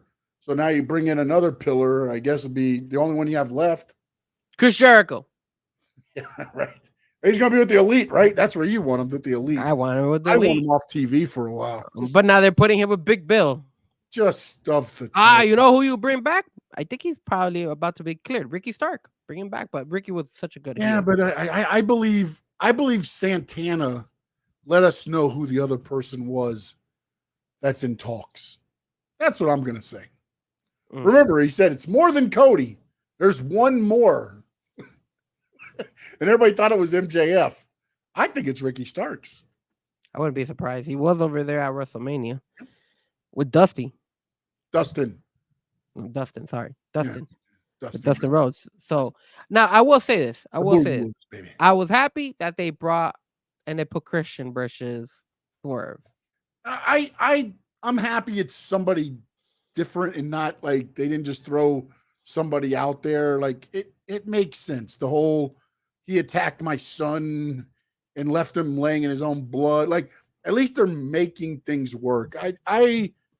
Again, there wasn't going to be a home run. It's the same situation, I believe, that WWE's in with Cody and Damian. Like, they haven't built anybody else up to be that person. So you've got to find people that person. No, exactly. That's what I'm saying. At least they made it a story to kind of go with it. I don't know that they needed to touch so quickly, man. Like, I feel like they always do that. They just rush it sometimes. Like if he just leaned in or something and whispered something in his ear, even if it was like, I honestly thought he was not going to say anything, but then he started talking. I thought it would have been better if he would have just leaned into his son and said, and just into Swerve's ear. They all get in the ring. He just walks up to Swerve and says, I'm going to do this for my son, and leaves. And everybody just gets back out of the ring and leaves. And then in the next show, you actually have maybe Christian breaking into Swerve Strickland's house or anything. Yeah, or something. You can make it work. It's just I feel like they rush so much of why do you have to have contact so quickly? And then now you've got all this time to figure. I know, I get it. You've got Luchasaurus. You've got, Kill Switch. You've got, Nick Wayne. You've got guys to where Carmelo can fight them. Or Carmelo. I'm reading, how about Carmelo? I meant to say Swerve. I was reading No Doubt's comment up there. So you've got Swerve, but again, he's your champion. And I get it. We're the best wrestle. What the hell happens if Swerve gets dinged up, man, or gets hurt? He's wrestling all these times. He gets hurt. What are you going to do? At least he's not wrestling tomorrow. He's just going face to face with Christian. Yeah, but it's going to be an attack or something. I mean, it's already been physicality. That's what I'm saying. Like, you leave nothing to the imagination. Sure. If you would have just leaned in and been like, this is for my whatever, like this is for my boy, and then left. Are you stealing ideas from WWE when Rock went ahead and handshaked Cody and then whispered something on him that day? Actually, I was thinking more back to when Magnum TA and Tully Blanchard back in the 90s did some things like that leading up into their first blood match and things like that. I mean, maybe that's when, I don't know, but yes, I'm taking it from when The Rock did it. I'm more relevant. I'm doing it right now. I did it for The Rock. I mean, The Rock did go ahead and said he was going to make him bleed and he did make him bleed later that night. So I will say this. I liked it. I thought it wasn't a bad look. No, not a bad thing at all. I was happy with, I'm not going to lie. I didn't stay up and watch Rampage. I watched the beginning of it when Kenny got tipped over and that's it. I was out. I didn't watch. I'm gonna be honest with you. I did not watch that Jay White Dante Martin fight. I thought that match was a little bit not too. I wish Dante Martin would have probably won that match, but I knew Jay White was gonna win, and that's when I feel like, hey, like Dante Martin is so talented. Help him get bigger. You're not gonna lose anything with Jay White. I know it was for the Unified World Trios champion, I guess, or well, no, it wasn't for a belt. He has those, whatever it was. He's the Trios United. He's the undisputed. See, they have all those belts. So what happens is, like, let these guys win one, to build something. Like, I would have loved to have seen, a storyline between these two and help Dante Martin elevate. You understand me? Because he's very talented. Now, what No Doubt did say, yes, that Willow Nightingale Sky Blue match was really good. That's the only match I saw on the Rampage episode. And they also brought in, I saw bits of it. they also had Kyle O'Reilly go against Rocky Romero. So at that match I didn't care. So I didn't watch that match either. That's more of the it's gonna be interesting to see Kyle O'Reilly against Adam Copeland. That was interesting. Yeah. See where that goes. And again, I don't know if it's gonna be on this Dynamite. They kind of threw it out there. He kind of walked up and was like, "Hey, maybe I'll take up on one of those challenges." 2 Canadian boys. Now I want to ask you something, and this is what I was gonna kind of ask you during the WWE segment, but I want to bring it now in the AEW segment. And it's because it's both related to both WWE and AEW. We had a legend move on from WWE. I'm pretty sure you heard about it, and that was an old timer. And I know that he's unfortunately has had some bad health issues recently, but he is recovering. And if he can make it back to being, fully healthy, Jerry the King Lawler, he got let go from the WWE side. There was rumors. Hold on. You don't have it 100% correct. Well, he's let go from his commentators. Exactly, because he still has ties. Signed under the Legends deal. Correct. And that's one of the reasons why supposedly you're not going to see him sign with AEW, because of that Legends deal, apparently.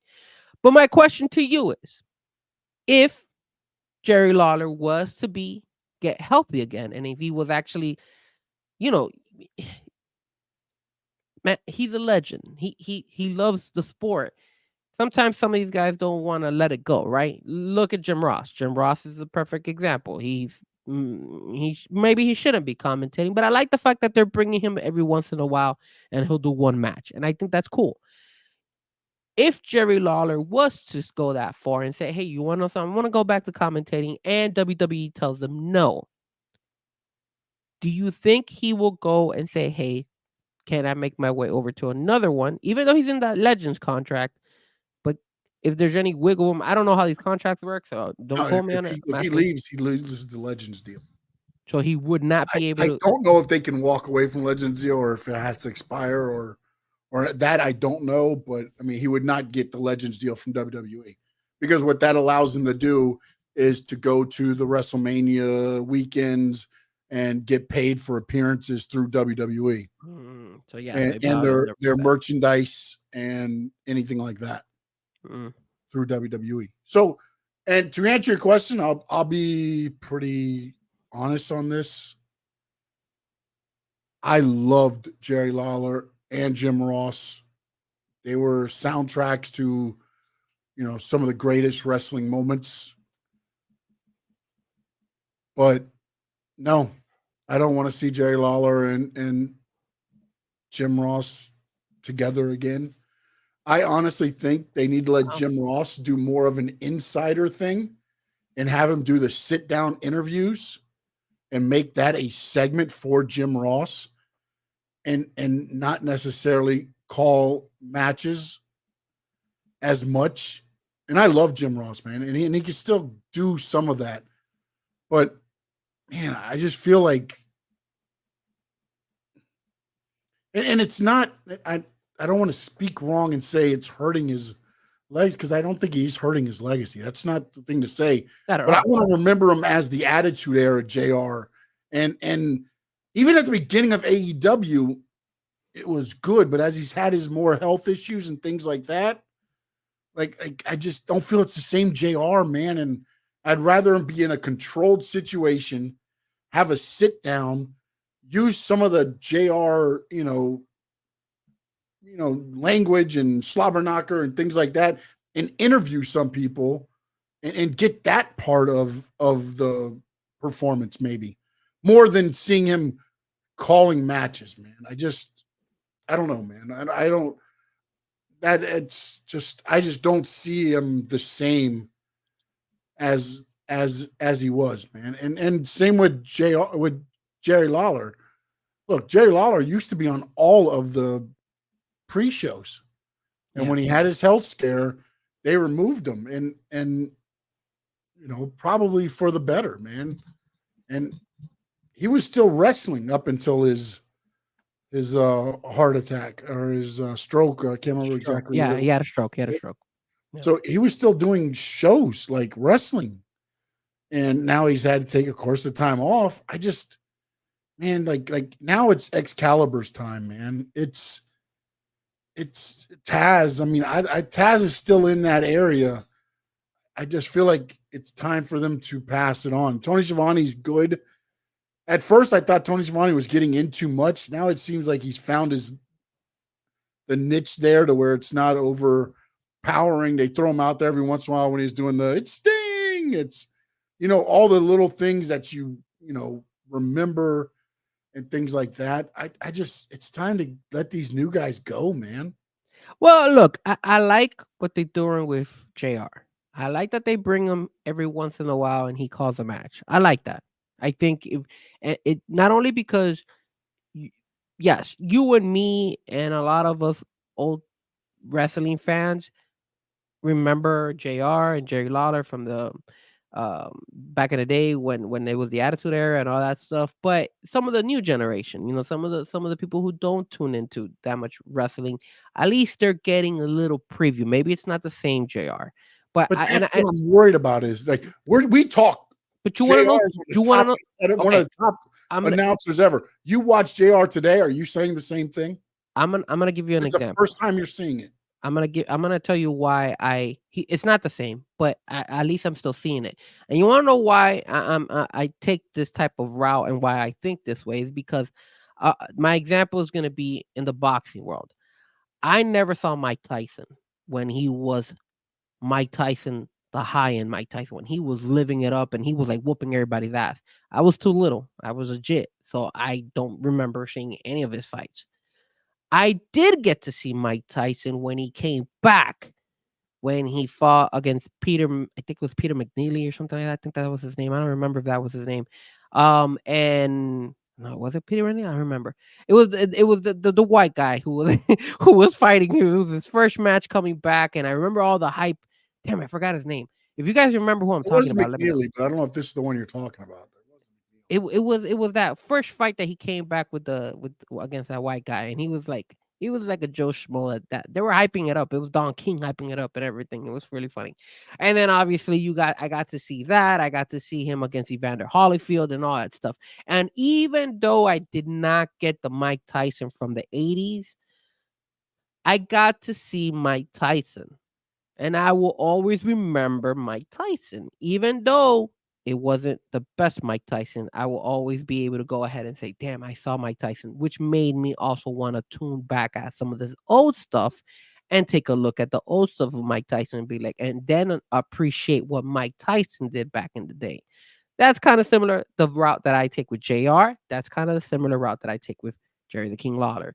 As a wrestling fan, you see these guys, you're like, oh, so like if I had my kid and I take my son or my daughter, if I had kids, and I would bring him and they'll be like, Dad, why is everybody yelling for JR? I was like, yeah, so he's a legend. Like and then he was able to see him.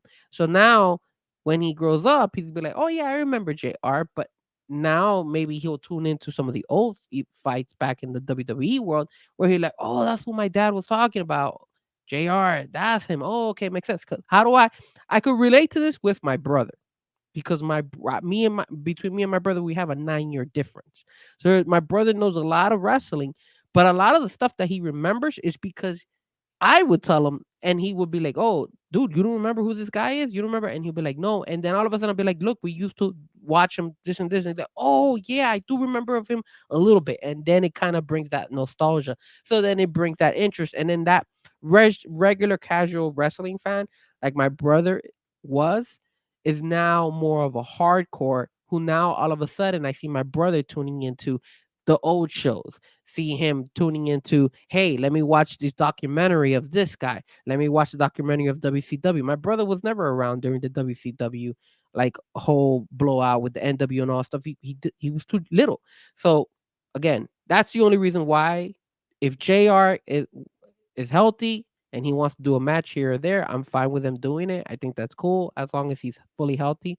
I don't think it hurts the show. I And then as far as Jerry the King Lawler, if he was to ever want to come back and he wanted to do a show with JR or at least a match with JR, I think that'll be cool as well. Kind of bringing that nostalgia type of memory. That's all. I don't think they have to do it every week because No, I I'm don't not think they saying can that, hang. but again, But they do one match, and what happens if it's not good?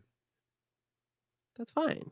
Because they're not what they. No, it's fine for you though. But again, man, it's like I just You think it'll hurt their legacy because they called one? again, I said it's not to me. It's not going to hurt their legacy, but for the ones that never heard them, and that's the first time they hear them together, and then go, "Those are the guys that you." Well, I don't think that you know that No, I you don't think want them to watch that, then show them back in the day. no, Show but them the Attitude Era, JR I and don't the think King and all that stuff. I mean, you've I got WWE Network. I mean, let me rephrase something as well.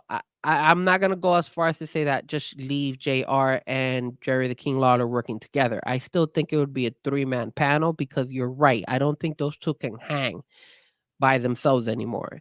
So yes, I would still have a third man in the panel, and they would be able to go ahead and, it doesn't necessarily Excalibur still can go ahead and manage it, and then you have the takes of Jerry the King Lawler or the takes of JR in between the match, but Excalibur is the one who's actually going ahead and announcing the whole fight pretty much.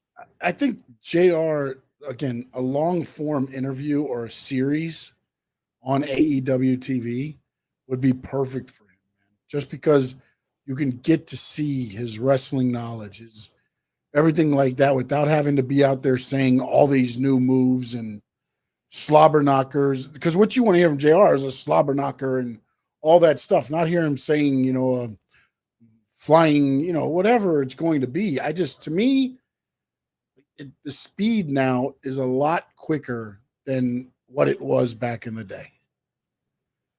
The moves, they don't, AEW does not do the resting like what WWE did, so you could tell the thing out. JR is a move behind. Again, I don't think he's going to be doing word for word commentating. I think just him what he does, which he pitches in a train of thought here and there, and you're still getting that JR nostalgia. That's why he's worked. Haven't you seen when they were going and having him go like full matches, full shows? Yeah, that was hurting the product. Not only was it hurting him, it was hurting AEW. And I think Tony Khan probably realized it, and so did JR. I'm pretty sure JR probably realized it. Besides Tony Khan, I don't think Tony Khan probably realized it. JR realized it and said, "Wait, hold on a second. I'm not the same guy. So let me fall back." And then I know he had like to take a break for his health and all that stuff. And then he came back, and now he does every once in a blue moon a match here and there, and it sounds good. Like it's not bad matches by JR. And again, I don't think it hurts. I think it actually is, a treat for people JR and King are never going to hurt anything. I mean, just the nostalgia of the name. I mean, again, and like I said, it's not going to hurt anybody's legacy, but to me, it's more of the people that have never heard them. And that's the first thing it's like, that's the guy that you put up on the, really? Okay. All right. No, see, but you look at it, you look at it that way. This. When you're in a live show, every time JR comes out, they introduce him and the crowd goes wild. Of course they do. It's the nostalgia of it. That's what I'm saying. Like they should even, you know what? Since he does the grilling with JR or whatever, do like a Piper's Pitch show with him and do it live at AEW. That way, you don't have to call a match, but he can still go out there, do his thing, and also help the talent grow. Do it grilling with JR or something and have it set up like a Piper's Pit type thing show and do it out there live. Get the reaction from the crowd when his music hits too. And do all that. I mean, and again, it wouldn't hurt. Again, JR can still talk. It's not the talking. The problem is he's so vernacular with stuff that like it takes him a while to get it out. And the moves are so quick nowadays. And the way AEW does it is it just not all the time. And they are stepping on each other a little bit here and there. But again, JR's not going to hurt the product. King's not going to hurt the product. It's just, I want to remember the Attitude Era, JR and the King. Selfishly. It's all on me, selfishly. But that's what I want. Two perspectives. Nothing wrong with that. All right, my man. Anything else? I think we're good, man. I think we've covered everything. I know we spoke more about WWE, but it's just, I don't think AEW is riding on a high right now. I mean, they've done okay, but we'll see what happens. I think it's getting better, and I am intrigued on a couple of things for a first time in a while. Before it used to be just the devil thing for the last couple. Now they've got me with, and again, they might lose me now with the Orange Cassidy Beretta thing. We'll see how that goes. And then also, I'm interested to see the Swerve go. I'm interested to see when Adam Copeland is going to fall off the edge a little bit, since they have him wrestling every week now again. There's some things that I'm very interested in seeing. So, like I said, I think they'll get their boom back once MJF comes back. I just hope they bring him back right. And right now, I feel like Tony Khan is Mario Cristobal. Well, I don't know. Take the knee, doesn't know when to. It's just like, and I may be so wrong with this because I don't know the behind the workings of AEW, but I just don't trust in the creative helping the talent out. Again, the talent, fantastic on the thing until you put the creative with them, and then it's like, ugh. For you guys that don't follow college football or don't know who Mario Cristobal is, he's the head coach of the University of Miami Hurricanes. And yes, he's the one that didn't take the knee. He's the one that handed off and they fumbled and they lost the game in 12 seconds. Yeah. Yeah. Not bad. We'll see. But besides that, guys, don't forget to hit the like. Don't forget to hit the subscribe. Don't forget to go ahead and follow me at Frankie Fresco on YouTube. And then you can find me on all social media platforms under Fresco Music. It's right there with the Z, the K, and the O. I will be on tomorrow night with my brother, 8 o'clock. Let me talk to you. We're going to talk a lot, man. We got a lot to talk about. We got to talk about the Miami Heat. We got to talk about that Canelo de la Hoya beef. And I was shocked to hear this. I want to get you guys' perspective as well of what you guys think about that. We're going to talk about Champions League, a big upset that happened today. So we talk about everything. Obviously, we're going to talk about the Dolphins, Tua getting overpaid, because that's exactly what the Dolphins are probably going to do, even though Sean doesn't agree with me probably. But OBJ getting signed. What's going to happen, man? We got a lot to talk about tomorrow. And, of course, NXT. Talk about NXT. So tune in tomorrow for me, guys. Definitely 8 o'clock. Let me talk to you, Frankie Fresco, and my brother, DiTrapio. Sean? You can follow me on all social media outlets at Sean_Stanley11. You can also hit the subscribe notification button on Stanley Media House. Also go to Frankie Fresco or flip it around. Either way, hit the subscribe and notifications for Stanley Media House and Frankie Fresco. Don't forget, tune in the show tomorrow, DiTrapio and Frankie Fresco. And what else I got? I almost forgot. I want to again congratulate my brother for graduating. And, of course, Sean Stanley making a guest appearance at my brother's surprise party. I appreciate it, you, sir. And you know what? man. You guys are family, man. I You're will. family. Don't I'm guest appearance. gonna ask my brother to bring the mug out, guys. If I don't know if you know, but Sean's wife, she does a phenomenal job, phenomenal job with some of the stuff that she Coming creates. soon, baby. She did an amazing mug of the Miami Dolphins for my brother. So we will be promoting it. I'm gonna tell my brother make sure he has that mug out. That way we could show it off. Good enough for the spin. It looks badass. I'm not gonna look at it. I mean, that one is the squared circle. Amazing. The Miami Dolphin one that she did for my brother. I don't think I got any more in here. Thank you guys. Really. Thank you, Sean.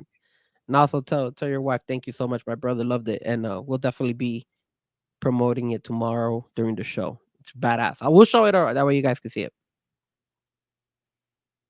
And don't forget, one more time, Stanley Media House YouTube channel, Frankie Fresco YouTube channel, Sean_Stanley11. There will be more content coming to both platforms. So make sure you subscribe. Cap for Life, Chad, no doubt, official DJ Memo. Appreciate you.